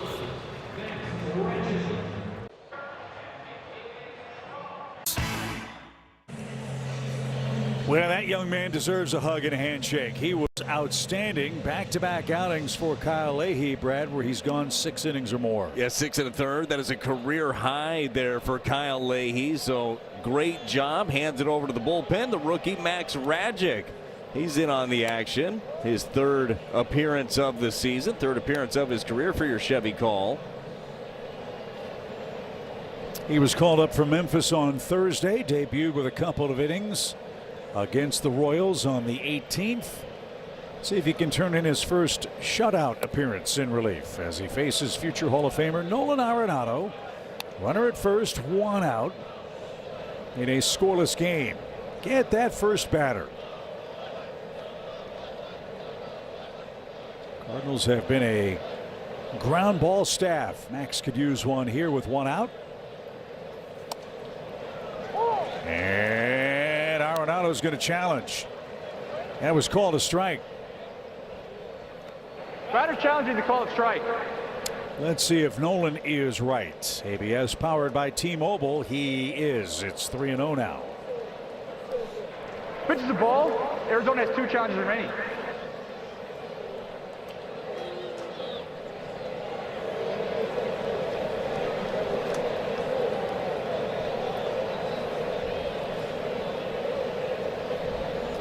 Magic all of 24 years of age. The pitch is rolled over toward third. Jordan's got one play, and the stretch at first is in time.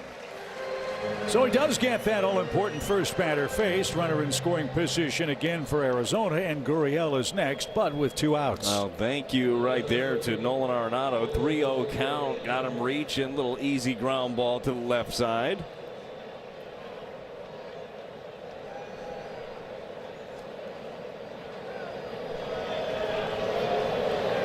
Gurriel doubled his last time up, one of Arizona's 3 hits. And that one led her high a strike at 96.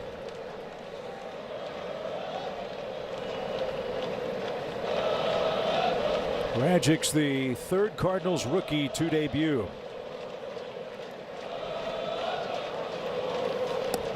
Spins that one over the corner. Pretty pitch. 0-2. That's nasty. Pair that with that fastball at the top of the zone at 96. Then you drop that curveball down and away. Yes, please. No balls, 2 strikes. Popped him up. Blaze is in. He's going to give way to Paez, who has to make the catch over the shoulder. A basket grab in front of the mound.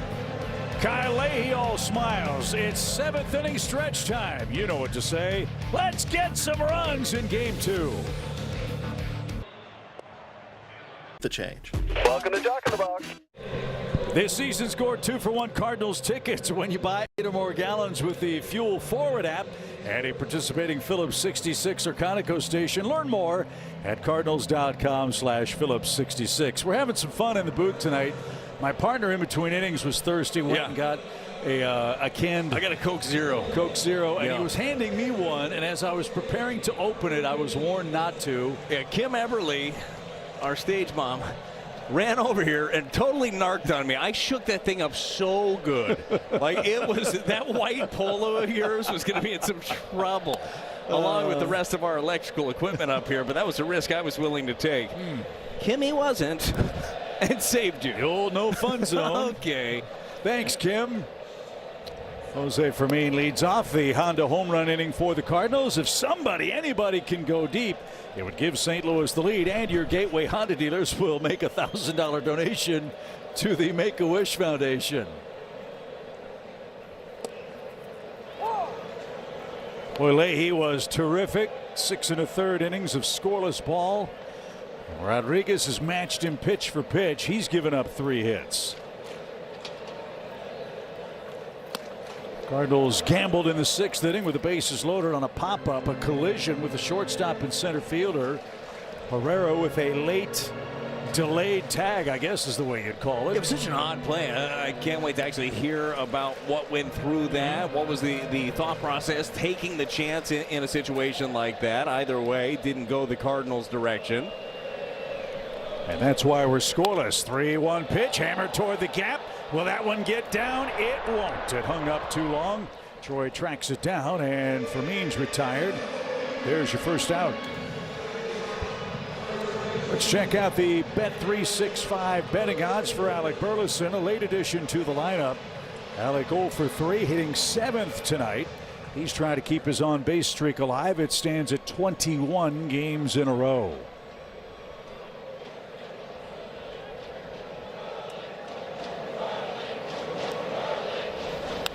Burleson, another shot to center.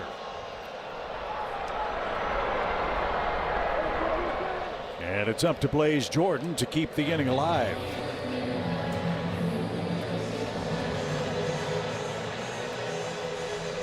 That's Ollie Marmol's view of Rodriguez, who's pitching a special game himself.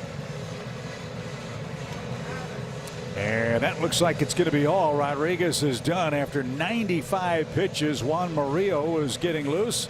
Looks like he'll come on. Base is empty in the St. Louis 7th. What a pitcher's duel at Busch. We're glad you're with us on Cardinals TV. No score here in Game 2.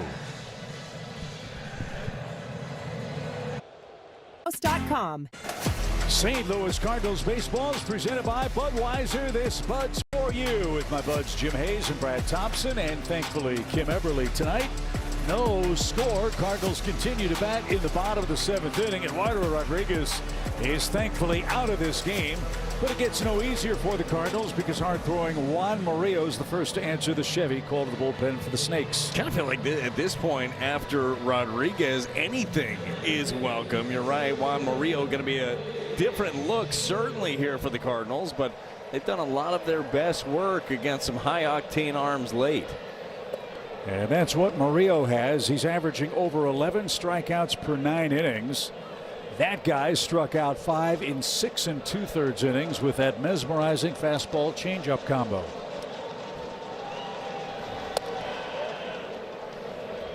So can the Cardinals rookie do something special with the bases empty in the 7th? He's hit a home run. Is 0 for 2, however, tonight.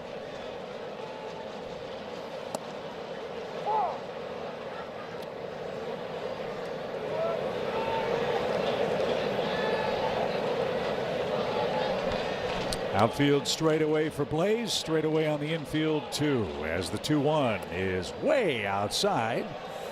3 balls and a strike. Arizona will have their 8, 9, and 1 batters coming up when we get to the 8th. Hopefully the Cardinals will have the lead. Max Rajic will continue in relief of Kyle Leahy. And ball 4, another walk. That's 4 earned by St. Louis tonight. None have scored yet. And Pedro Paez will be taken down here. The Cardinals will go to the bench. It's going to be Jimmy Crooks. So Crooks, you know, flying high after Boomer Sooner took care of the College Baseball World Series championship last night. You know, he was all pumped about that. Congratulations to Oklahoma. Also an Illinois side native from Mascoutah, Brendan Brock. Congrats to him. He was part of that Oklahoma team. Had a couple of big knocks in Game 3. So Arizona wants to give Murillo a scouting report here while the Diamondbacks talk it over. Let's step aside for a quick word from BJC Healthcare.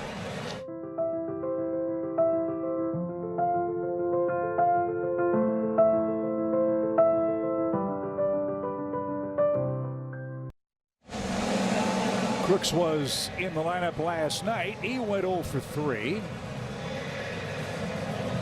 Went 1 for 8 in the series against Kansas City.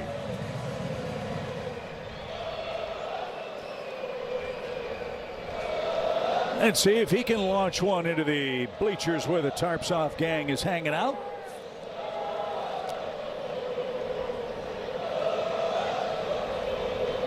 Jordan, a very short lead at first. And that one all the way to the backstop. Moreno can't find it. Now a base hit could put you in front. A very wild pitch. Somehow Crooks didn't get hit with that one.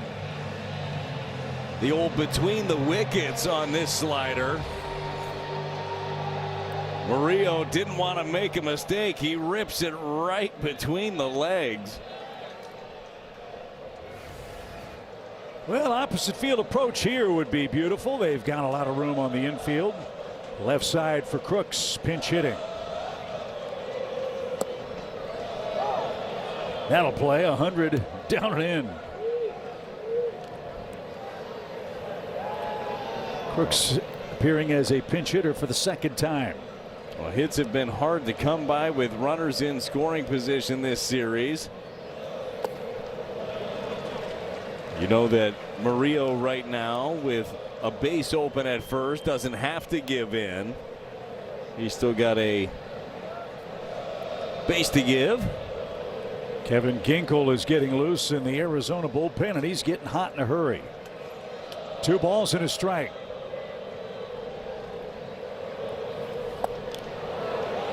Good changeup after 100 on the inside corner. That plays well. That's his favorite secondary pitch. He likes to ride that fastball and then use that changeup off of it. Changeup coming in at 91 miles an hour. Seems hard until you see 100. 91 mile an hour changeup. Mai has the game changed. 2 balls, 2 strikes.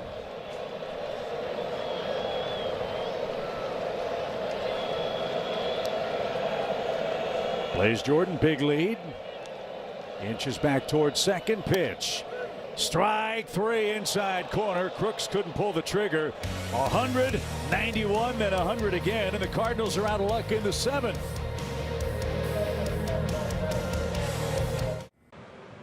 Nursing. Welcome back to Busch Stadium. We're scoreless in the top of the 8th. We'll have the post-game show presented by CarShield after the last out. Al and I will be there. Kyle Leahy able to punch back in this one. What an outstanding job by him. He was outstanding. Both starters were great in this ball game. It's down to the bullpens, and I see you have your rally bun on. I got my rally bun. It is scoreless. It is a dry scoring game. We're hoping it gets hot, hot, hot. Chip, what do you think? Chip, hashtag rally buns. I think Al should get a rally bun going. Yeah. He's got enough flow to pull it off. Yeah, tarps off too. We've seen that from Al. Might need that before the night is through as James Groover, the DH, leads off. He's doubled and popped to the catcher tonight. Scoreless game. We're in the 8th. Arizona 0 for 9 with runners in scoring position in this game.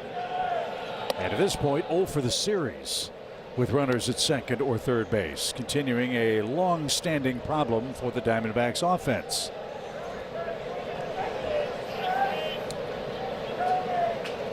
Teams have combined to leave 10 men on base.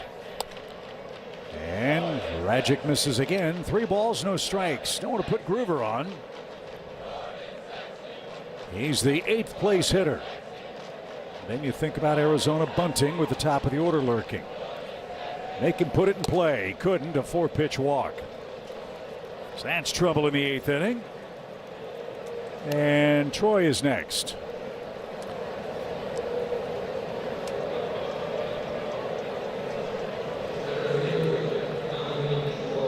Arizona's not afraid to bunt. They've got 18 sacrifice bunts this year. Troy does not yet have one. Doesn't show it, and there's a strike. Well, gets a call in the corner, up and away. Troy didn't like that one. Tell you what, Troy only sitting on 3 home runs on the season. Pretty impressive one in the ball game last night. 444-foot shot to dead center field for him. He's got some pop.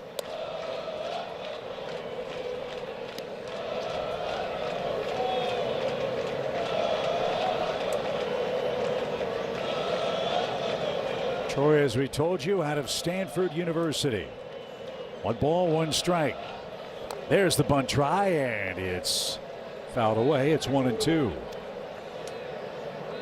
Troy, a first-round pick in 2023 by the Diamondbacks. They took him 12th overall.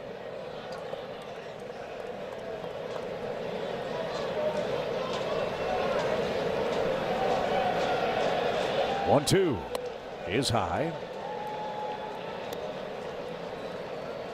So that Rajic 4-seam fastball up, 2-2 count. Wonder if he's got the feel for the curveball. I think it would be good right here.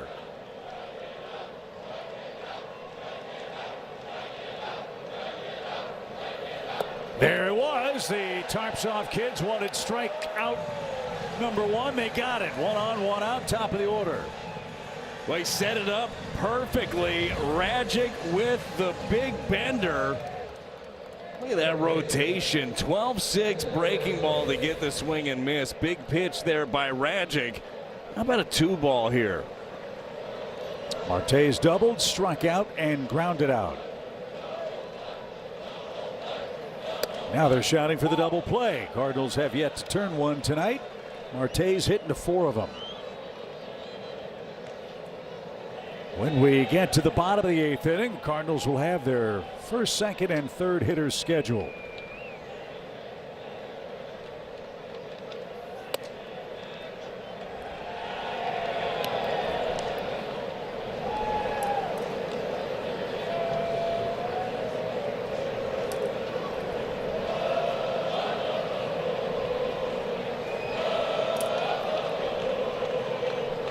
Groover a good lead at first, not going.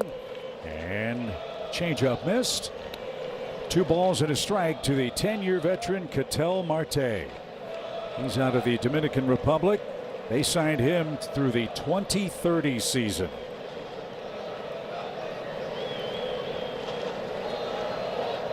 He's the second all-time Diamondback to play in 1,000 games for their franchise.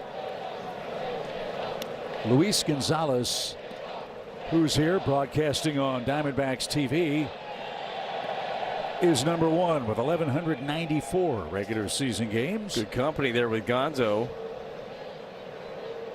Big pitch here, 3 balls and a strike. Little tapper, Burley's got it. He'll throw to second, 1 to first, a little late. And 2 men at the bag. Ball dropped, and Marte, I think, would have beaten it anyway, but we get the lead runner, and 2 men are out. Well, Radjic able to come back, make a pitch on a 3-1 count. He went with the slider down and away, got a very dangerous hitter to roll over. Now, if somebody caught that, would that have been a real double play with 2 men holding the bag? What do you mean a real double play? Of course. It's been super real. So Perdomo is next, runner at first. He's 0 for 2 with a walk.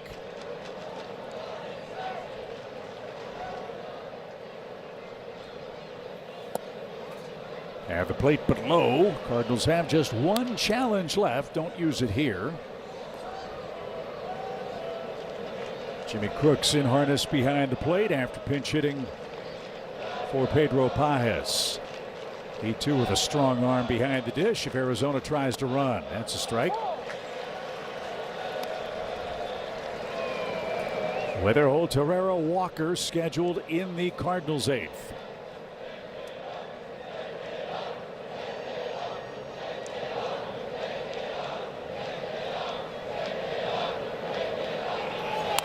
On the ground, Burley's got that right at the bag, and that will retire the side. Radjic and inning in 2/3 scoreless. Right guys coming up to grab the lead in the 8th. We're still scoreless.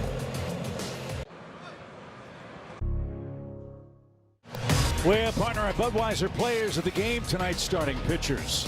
Well, both of these guys, what a duel it was. 6 1/3, a career high for Kyle Leahy. 6 2/3 for the veteran Eduardo Rodriguez, and both of them kept the offenses at bay, using the entire arsenal. All smiles for both starters in this one.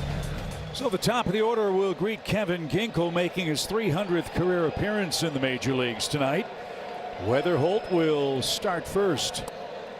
So Ginkel, the second to answer a Chevy call to the pen for Arizona. And Brad, he's been very good his last 15 times to the mound. He's been awesome, and you're going to see a whole lot of that. First pitch slider, he used his slider more than anything else. Really a 2-pitch pitcher. In the air, softly hit toward Corbin Carroll. 1 up, 1 down.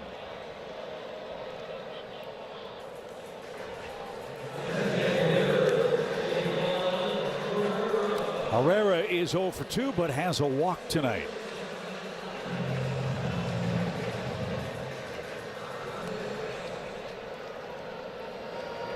Ginkel's a big man, 6'4", 235 pounds. Played college ball at Arizona. This is his 8th season with the Diamondbacks and is the longest tenured reliever with the club.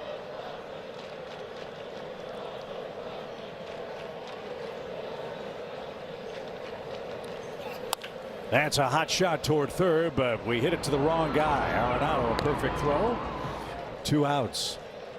Ginkel really earned his stripes in the playoffs for the Diamondbacks 3 years ago. 10 games in playoff ball, did not allow a run.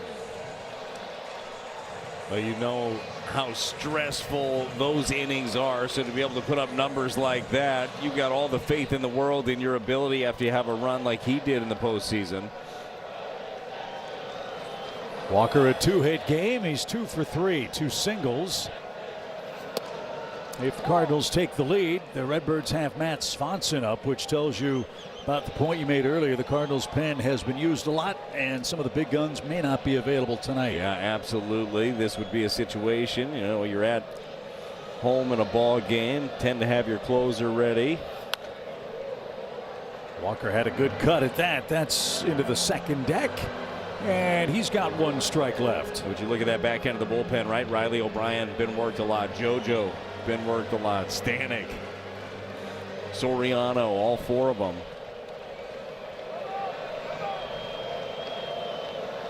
So on a night where you figured runs would be tough to come by, they have been for both teams. The Cardinals and Diamondbacks have combined for 6 hits.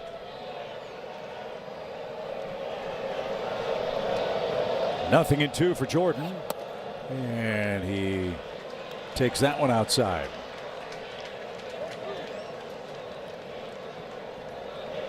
Walker 23 2-out RBIs this year. Can he make it 24 here? Nope, swing and a miss, and Ginkel mows down Weatherholt, Herrera, and Walker, and sends our game to the 9th inning. We are still scoreless in St. Louis. Chevy Silverado drivers will do a lot in the next 5. Head-to-head in Game 2 tonight. Their pitching has been excellent. The offenses have been held in check. And who's going to come out on top tonight? Well, we're going to find out soon. We head to the 9th inning. It's Matt Svanson's turn to answer a Chevy call to the pen. Well, since getting recalled, Chip, the numbers have been awesome. 8 2/3, has not given up an earned run yet. Only a pair of hits allowed for Svanson. A lot like we saw it last year. Remember, he was one of the Cardinals' most trusted relievers. So he's facing Arizona for the first time in his young big league career, and a tough hombre to get it started. Corbin Carroll, then Moreno, then Pavin Smith. Those are your 3 scheduled hitters for Arizona in the top of the 9th inning. Carroll pops it foul, and an even count. 1 ball, 1 strike. As impressive as that run we showed graphically is for Matt, he hasn't given up a run in 8 straight outings, covering 11 innings, so it's gone even longer than what we showed you.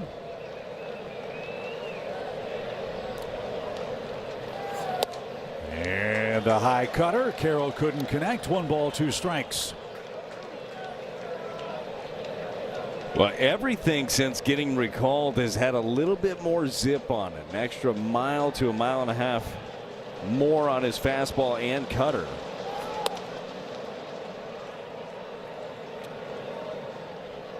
Got to make Corbin hit his way on. He's got 9 stolen bases. Cardinals are playing him as a dead pull hitter. Burley hugging the line at first. And the 2-2 pitch is rolled foul. Of course, with Carroll, he's got gap-to-gap power. He hit one off the top of the wall here last night. He's a triples machine. He's got 9 of those and is 1 triple away from setting a new Arizona career triples record. And did that hit him? Nope. Just missed. Full count.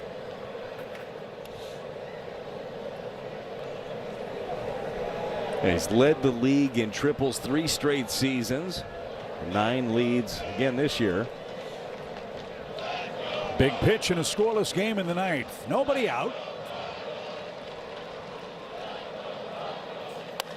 And hammered into the right field corner. Did he keep it fair? He could not.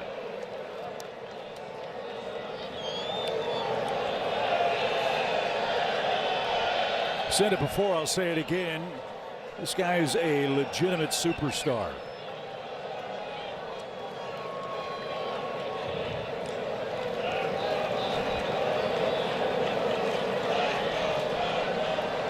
And he'll face another 3-2, and he swings right through it. Swanson has the first out. Carroll 0 for 4 with bookend strikeouts. Big time fastball right here from Matt Swanson. Rears back at 97 miles an hour at the top and beats one of the best.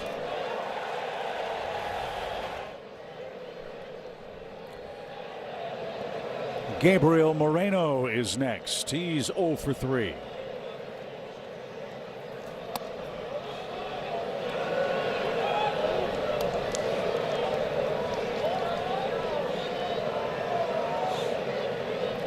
Moreno trying to keep a 15-game on-base streak alive tonight.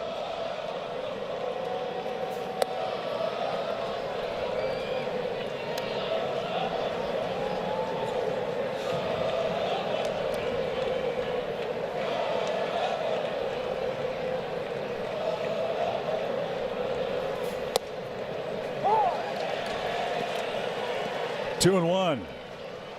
Remember, with Swanson in his minor league career, he pitched late in the game an awful lot. I think he had 24 saves as a minor league reliever. So he's used to big moments like this. And that one sawed off Moreno, and that one squibbed foul past first by inches. And he's back in the count, 2-2. Yeah, there is something different about pitching late in the game, and certainly it's different at this level. All eyes on you, and when you're pitching the ninth, not much of a safety net there. It's nice to have that experience at different levels. Approaching 9 o'clock at Busch Stadium.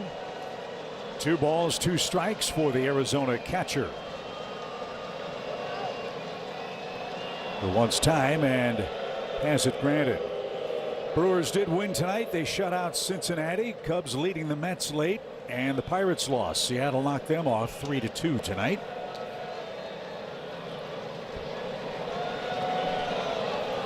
Bases empty, 1 out for Moreno. In the air toward right. Walker can't find it. He lost it. From the moment of contact, Walker was searching. Yeah, so Moreno will break. Must just got right in a light for Jordan Walker. We'll take a look at this one again. It's up. Good pitch. Looked like it was going to be an easy out. Unfortunately, dumps in front of Jordan. Well, get Smith to roll over, turn 2, and turn it over to the offense in the bottom of the ninth. This too part of the evolution of a late inning guy, right? When things don't go your way, can you put that in a little box and go after the next hitter? Yeah, make that next pitch. We've seen Pavin Smith ground out a bunch already in this series. 1 ball, 1 strike.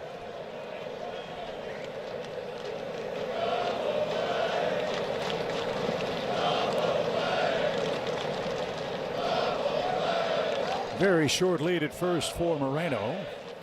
And that one gets by Crooks. So the go-ahead run in scoring position for Arizona, and now a 2-1 count. Well, this time it's the sweeper from Swanson. Back foot just out of the reach of Crooks. Double play out of order now. And that's the downside of catching on one knee. If you can't reach it, you can't knock it down. So now you really got to work. Arizona, though, is hitless tonight with runners in scoring position. At the moment, they're 0 for 9 tonight. And 0 for 17 in the series.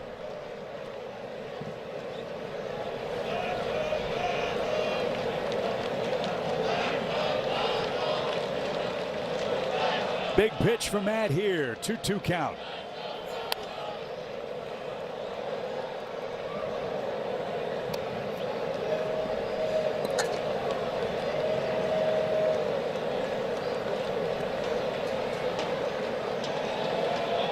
A strikeout start of the inning. Deep count. Got Carroll.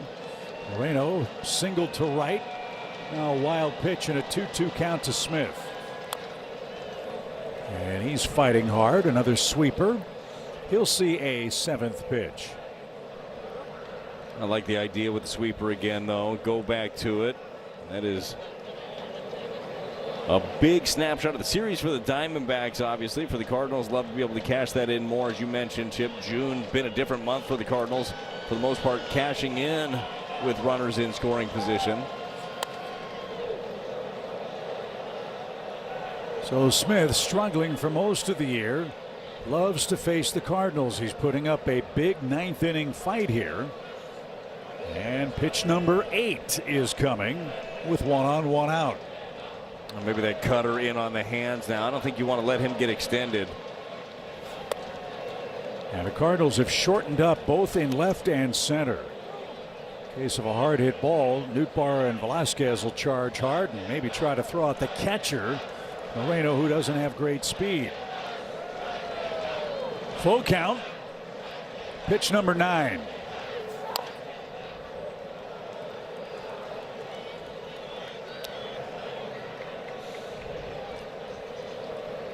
Pavin is definitely making the Cardinals work on this one.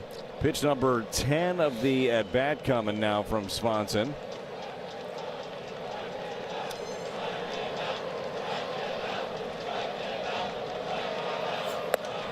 He lost him, ball 4. So 2 on, 1 out.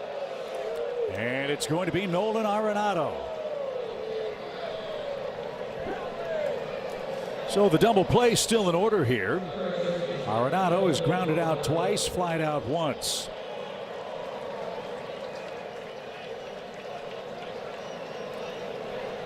And Arizona will pinch run for Pavin Smith.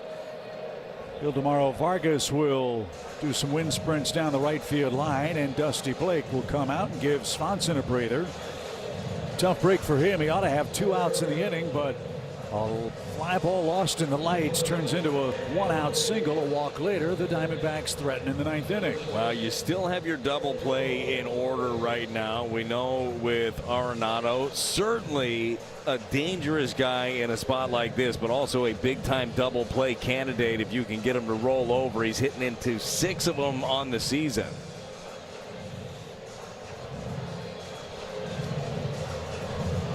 Yeah, this is one of those fun confrontations. Who knows the other guy better? Arenado played with Matt Swanson. Swanson knows all about Nolan's back of the bubblegum card. Let's see who wins the matchup in the 9th inning. Yeah, the big key, if you're going to go with that sweeper from Swanson, you just got to make sure that thing stays away. That's where Nolan's going to get you, especially right now where his swing is at, is the sweeper that stays on the plate middle in. That's where he's going to do his damage. So 2 on, 1 out. No chase, 1 ball, no strikes.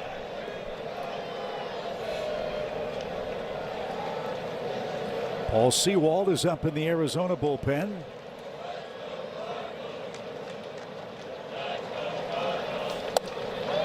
Missed inside.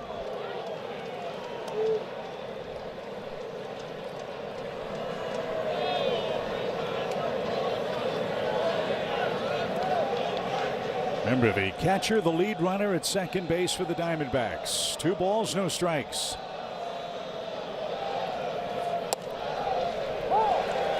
That one snapped off in the zone. Now it's 2-1.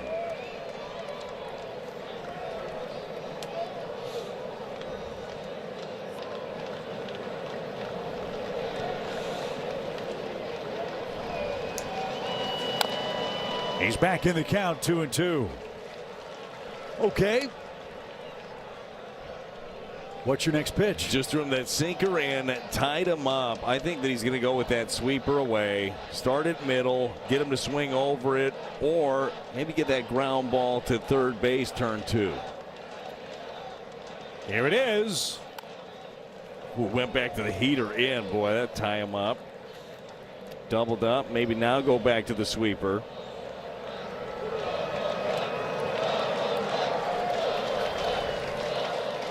Right now, though, if you stick with the sinker in, Nolan's going to have to cheat on that pitch. It's already in his head to open up a little bit to get to it. That's where he's going to be susceptible on the outer half. Just missed. It's full count.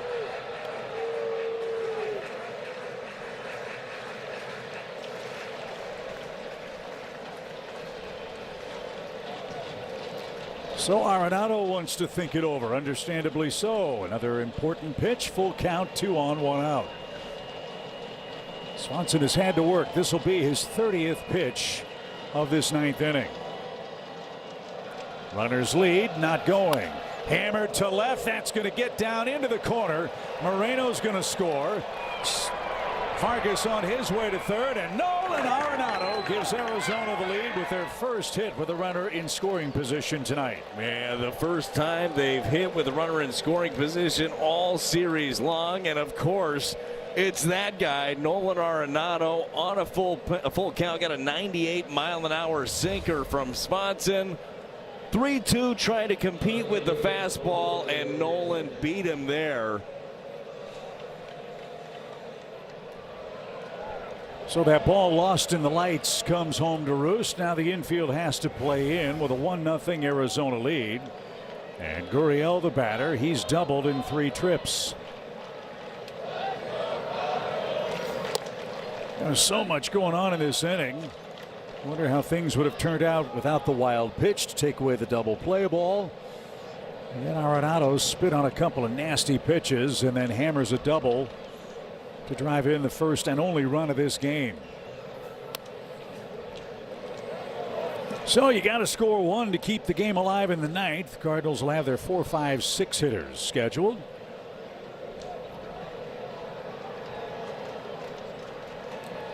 And now with the pitch count well over 30 and Arizona leading, double-barreled action in the Cardinal bullpen.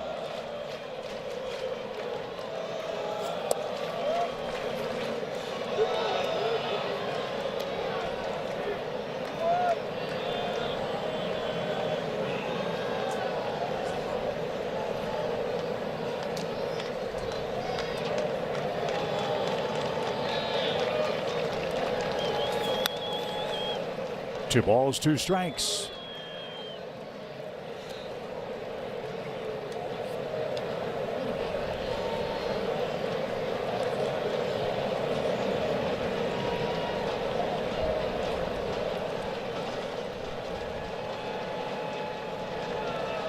Pitch number 35 coming up.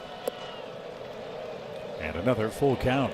Well, making them work right here. Look, this is not exactly how the Cardinals were scripting this inning, but make a big pitch here, get a couple of outs, and I feel like it's been forever since we've seen a walk-off. They give the tarps off crew something to cheer about. Ground ball up the middle. That's a base hit. 1 run scores. They're going to wave Arenado. Nootbaar comes up throwing. It's well off target. And on the throw to the plate, Gurriel moves to second, and Arizona's broken it open. It's a 3-0 game. Well, they saved their big hits with runners in scoring position to the biggest moment of this game. 2 hits now. Drove in 3 in this inning. Just a cutter. It was up. It was away. You try to pull that, you're going to be in trouble. Finds a home right up the middle. So the Cardinals and Matt Swanson in particular will ponder what could have been. A ball lost in the lights loomed very large in this inning. To give Arizona credit, they worked him over for 36 pitches in the 9th inning. Matt retired 1 batter, and on a night with a short bullpen, that made the decisions for Ollie Marmol even tougher here in game 2. Arizona 3, Cardinals nothing. We battle on in the 9th inning.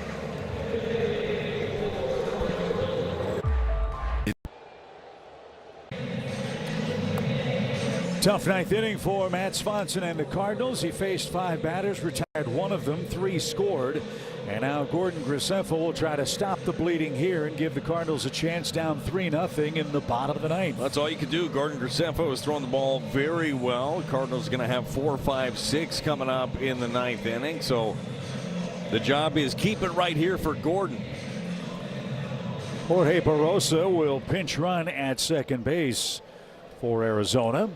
And James Groover, the DH, will come up. He's doubled to highlight his night. He's also walked in the game. So Barrosa at second. Graceffo trying to clean up the rest of the 9th inning for St. Louis. And fans might wonder how this one spun out of control tonight. A couple of bad breaks, yes, but bigger picture, we talked about it earlier. The Cardinals' big 4 late inning guys were unavailable tonight to pitch. JoJo's pitched a lot.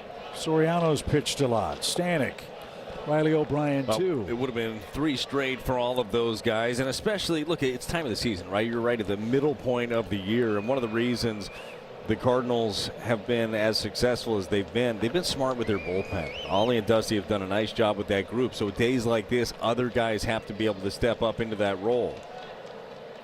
2-0 count for Groover, who pops it back toward us.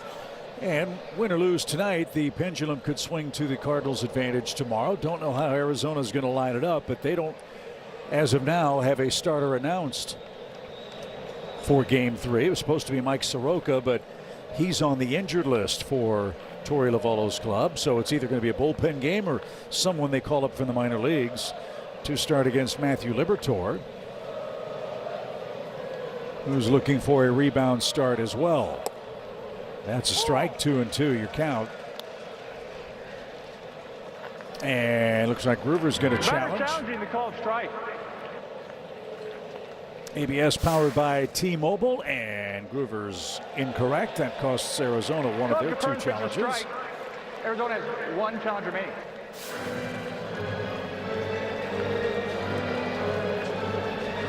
So right now, the battle of the bullpens. Arizona has the advantage. They've scored 3 times in the 9th. Their first 2 hits with runners in scoring position of the series has them ahead 3-zip.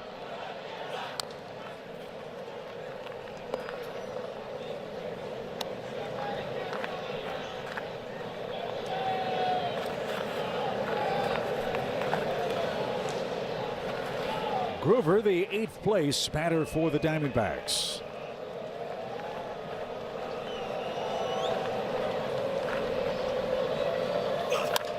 On the ground, Blaze read that well. The runner will move to 3rd, and 2 are out in the inning.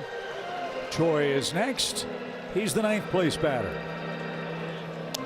So Graceffo gets the first man he faces.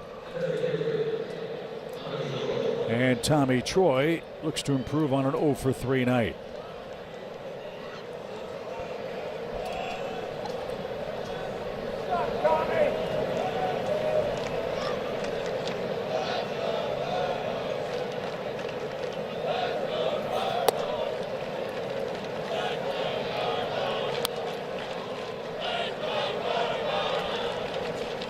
Troy took a peek to the left side of the infield to see where J.J. and Jordan were playing. He's got some room there.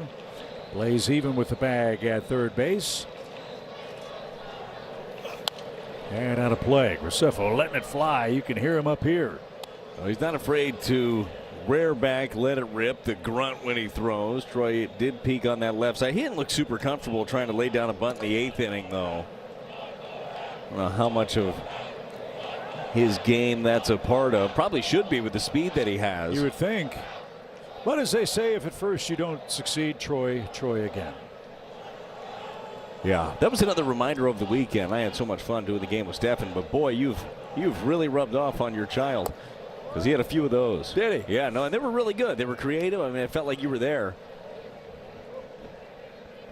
But there were a few times where I just shook my head and just looked at him. Some things never change. 2 balls and a strike. That's your dad. Poor kid. 3-0 Arizona. Graceffo lets her rip. And now 2 balls, 2 strikes. Normally you'd say in a game like this, when you get ready to go to the 9th inning, get your rally caps on. We're going to say get your rally tarps ready tonight. We don't put them on, though, right? No. Yeah. No, I don't think so. Just swing them around. Yeah, why not? 2-2. Touch low.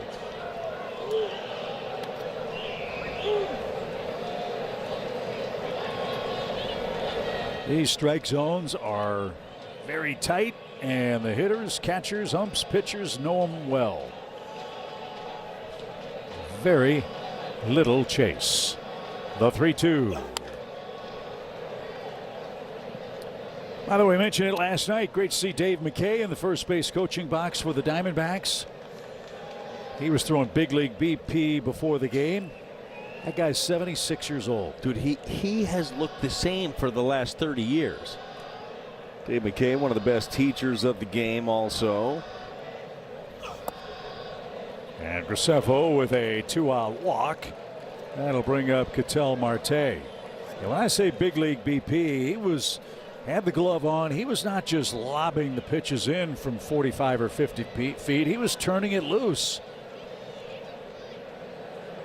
and giving big league hitters, I'm sure, a feel of what 94, 95 feels like from a short distance.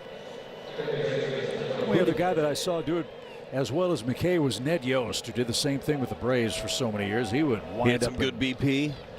I mean, fire it in there for a group or two. Marte, ball 1. This might come as a shock to some that saw me pitch. That's not a big strength of mine, throwing batting practice. Really? Yeah. Yeah, not really. Can get a little bit of erratic. My 12U team can tell you a little bit about that. Plugged a kid the other day, actually. He's fine. Yeah, you drilled a kid, huh? Yeah, that's fine. Was he crowding the plate? He's probably okay. No, he was well off it actually, but probably backed up further now. Was his name Herrera? 1 ball, no strikes. And knuckled foul. It's even. 1 ball, 1 strike. An agonizingly long inning. Cardinals have been out there 15-20 minutes here in the 9th inning with a pitching change and a lot of deep counts. Give Arizona credit. They've made the Cardinals work. I think they've seen 45 pitches or so this inning. And it has been a 25-minute long top of the 9th. 5 full counts by the Cardinals pitchers here in the 9th. 1-2. White Sox won tonight. They beat the Guardians 2-1. Why is that important? Well, we're going to see the White Sox later on. White Sox are 22-4 in their last 26 games at home. I'll be honest, didn't see it coming with the White Sox this year. Congrats to them so far. Yeah, they were arguably the worst team in baseball a couple of years ago. Been one of the game's biggest surprises. They take over first all by themselves in the AL Central. Guardians without Jose Ramirez, who's out with hamate surgery. 54th pitch of the inning.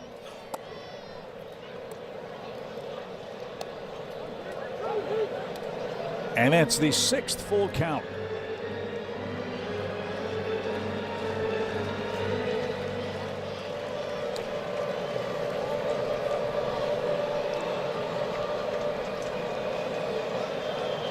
Runner at first goes, and that is taken low. Ball 4. And as my dad once said, Brad, the bases are loaded, and at this pace, I will be soon. It's one of those maddening innings, but I tell you what, it could get a whole lot worse. Got to be able to keep it right here. Give yourself a chance in the bottom of the 9th. I know that offense has been tough to come by, but we've seen this team be able to punch in bunches. Perdomo with the bases full of Diamondbacks. Ball 1. What's the group name for snakes? Like a group of like snakes? A pod of dolphins? I mean, there's got to be a special word for that. Oh, along with the Harry Potter, is it a Slytherin? Could be. That would be a good one. I don't think that's it, though. That gets away. Runners breaking toward the plate. Graceffo got there, but he got there late. And he tumbles over the base runner, Barossa. Everybody's all right. And it's a 4-0 Arizona game.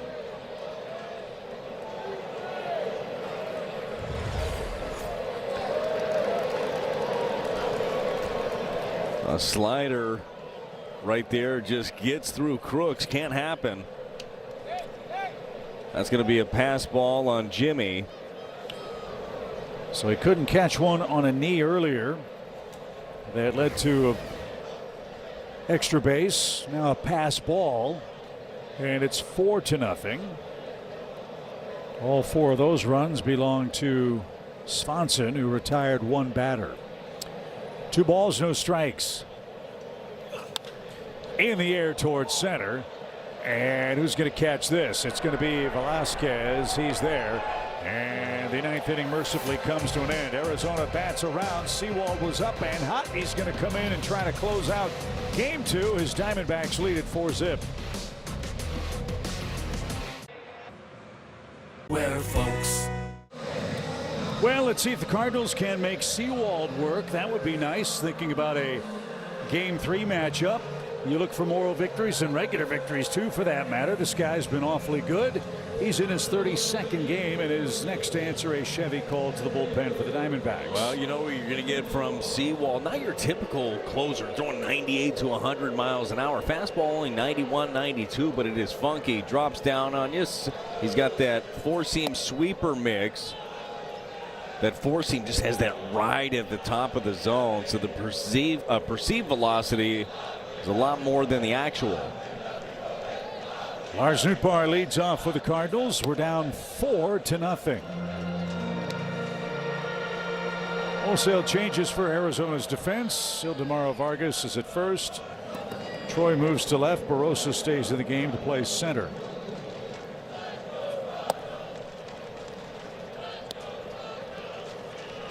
Sewald in his second stint with the Diamondbacks.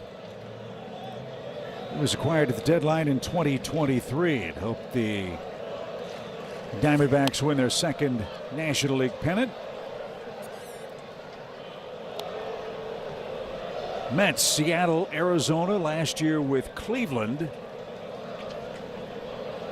Just 22 games last year with the Guardians and Tigers. A strained right shoulder saw him hurt from late April to mid-July. Pitched in just 4 games for Detroit before he was shelved for the rest of the season. 2-2 count. And laced toward left. That's well hit. That's up against the wall, and it's going to bounce free. Newpar stands at second with a ringing double. Troy, a valiant effort, but slams into the fence, and the Cardinals have something started in the ninth. Manu was able to go to school. He saw a couple of four-seamers from Sewald at the top of the zone that he was swinging through. This one, he gets it up in the air, keeps on traveling. Troy had a beat on it, just ran out of room. So Velasquez will be taken down. Nathan Church will pinch hit for the Cardinals. Trying to spoil the shutout here. With all the roster moves St. Louis has made, we've talked about how the bottom of the order has been so much more of a threat for the Cardinals. That extends to the bench as well. Ollie has much more options in late inning situations to pinch hit. Well, it's nice. I mean, you see that across baseball. I mean, most of your teams that are having success do this. They flip late in games with the handedness. The roster didn't really allow itself to do that early in the season. So now certainly having some more options helps your manager. A ball and a strike. Church didn't get that. This is his third pinch hit assignment of the season. Overall this year, Church at .269. Not a swing and miss, but he's been a little more patient of late. Let's see if he can get back in the count. He can't. Swing and miss. There's your first out.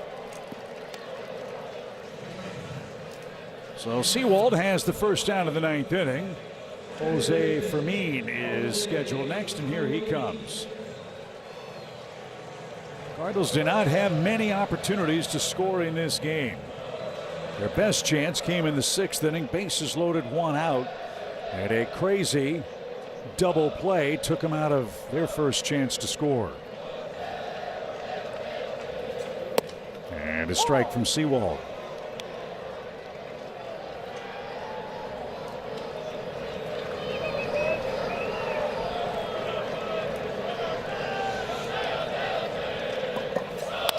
Sharply hit. That's into left field. Newpar is going to be stopped. First and third for the Cardinals. So we're getting a little closer now. Here comes Burleson. We say it a lot. This team somehow, some way finds a way to give you a finish. Yeah, they don't give in. And remember, Alec Burleson was supposed to have the day off today. He got the nod as Mason Wynn couldn't go. He was facing the lefty. Not the best matchup for him, but now he gets the righty Sewald. Burleson's on base streak is on the line here. He's 0 for 3 tonight. Keep the line moving with 1 out in the ninth.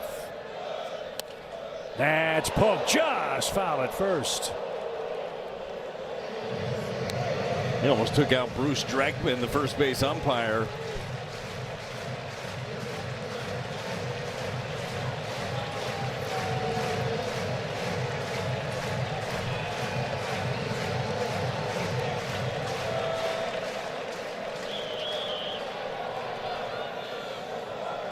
Cardinals waited for the foul ball attendant to get seated. Now we're ready with an 0-1 count.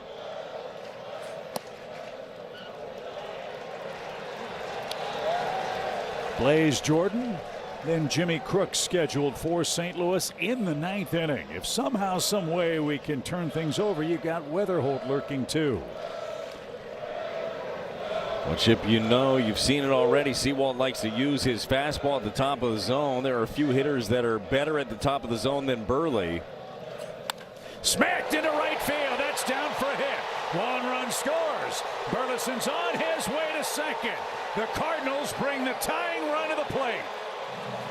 And the on-base run continues for the Silver Slugger, Alec Burleson, a ringing RBI double.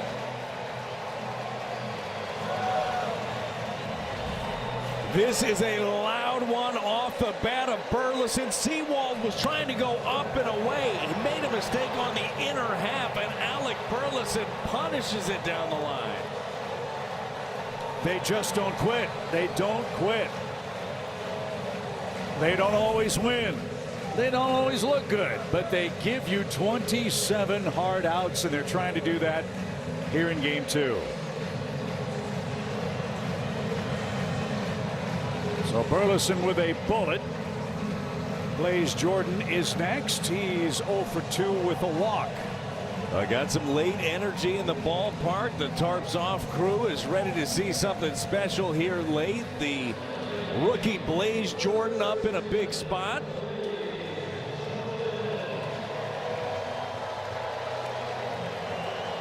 Tarps Off are everywhere.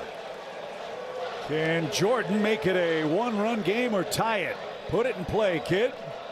Hopefully with a hit. Outside, ball 1. If somehow, some way the Cardinals tie this game, you got Ryan Stanek up and playing catch in the bullpen. Second and third, 1 out. And Seawald really rushing right now. 2-0.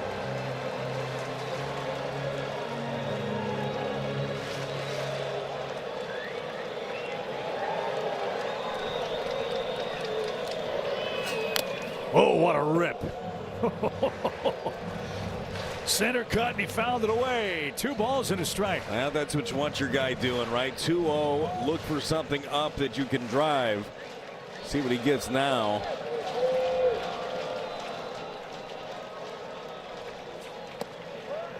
Missed inside, and he took it.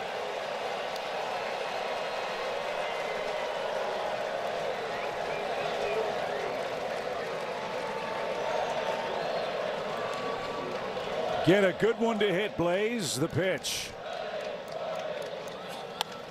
Fly ball right, pretty well hit. Carroll, though, near the line, will squeeze that. Tagging and coming home is Fermin. The throw skips through. It's sac fly for Blaze Jordan. It's a 4-2 game. And now Jimmy Crooks a chance to tie it. The Cardinals have 1 out left.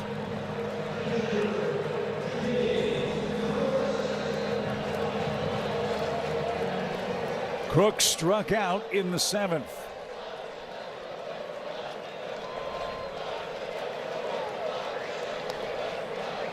Same story. Get a good pitch to hit. Chased up and out of the zone. No balls and a strike.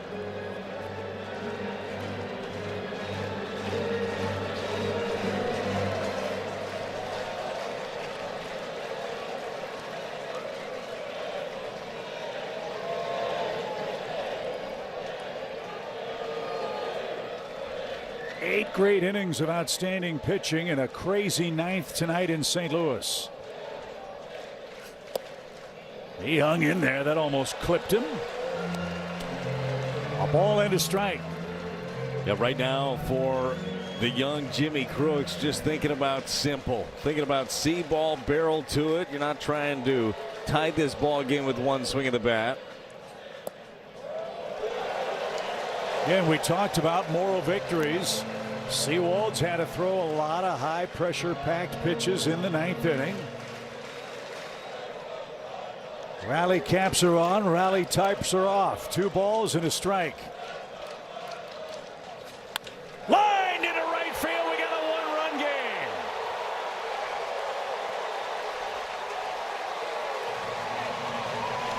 See it, hit it. That's what Crooks did. Didn't come out of his shoes. He got a 4-seam fastball at the top from Seawald and drove it into right. Got a good one to hit, and he didn't miss it. It's a big stroke right there. So again, moral victories at this point. You've chased their closer. And now Brandon Garcia, guy with a big arm, is going to come into this game with J.J. Weatherholt standing in the batter's box. Lefty, lefty. The Cardinals, trying to pull off a ninth-inning miracle, are down 1 with 1 out left in Game 2.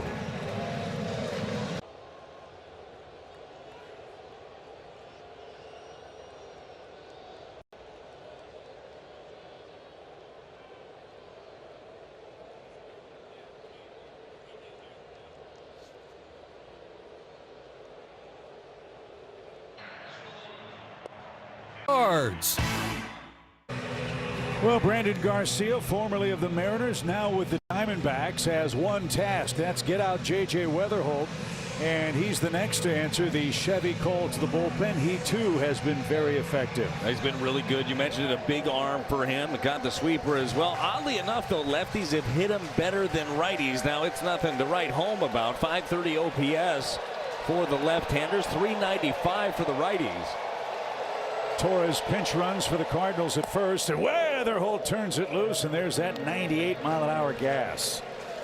Weatherholt 0 for 4 in tonight's game.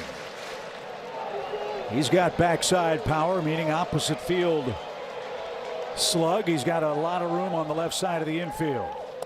If he's late by accident, he could shoot one into left field and force the Diamondbacks to face the right-handed hitting Ivan Herrera, who's on deck. 4-3 game in the ninth. Strike 2. Weatherholt's going to challenge. It's the last one. Let's see if he's right. The batter's challenging to call a strike. He's wrong. So the Cardinals have one strike left. St. Louis is out of challenges. And they are out of challenges the rest of the way. You don't mind it in that spot, though. If you think that one's close, might as well use it. Now they tighten up on the left side of the infield for Arizona. 1 ball, 2 strikes. Swing and a miss, and that's your ball game. Cardinals with an incredible ninth-inning rally come up, Brad, 1 run short. A game that was dominated by the starters turns into a battle of the bullpens, and Arizona evens up the series. It was a wild one. No offense to speak of for the first 8 innings, then 7 runs in the ninth. What a great job it was by Kyle Leahy. Rajic threw the ball well. Unfortunately, they were able to get to Swanson. Hopefully tomorrow can turn the page in this one and get one up. Matthew Liberatore, you know he's excited to get back out there after last time up, but a rough one, rough way to end this one. So we'll hope for better tidings tomorrow night. We have first pitch at 6:45, pregame show at 6. Cardinals fall to the Diamondbacks with a thrilling ninth inning. 4-3 is your final. We look forward to joining you for Game 3 at Busch Stadium as the Cardinals in Arizona play in Game 3 of the series in downtown St. Louis tomorrow night.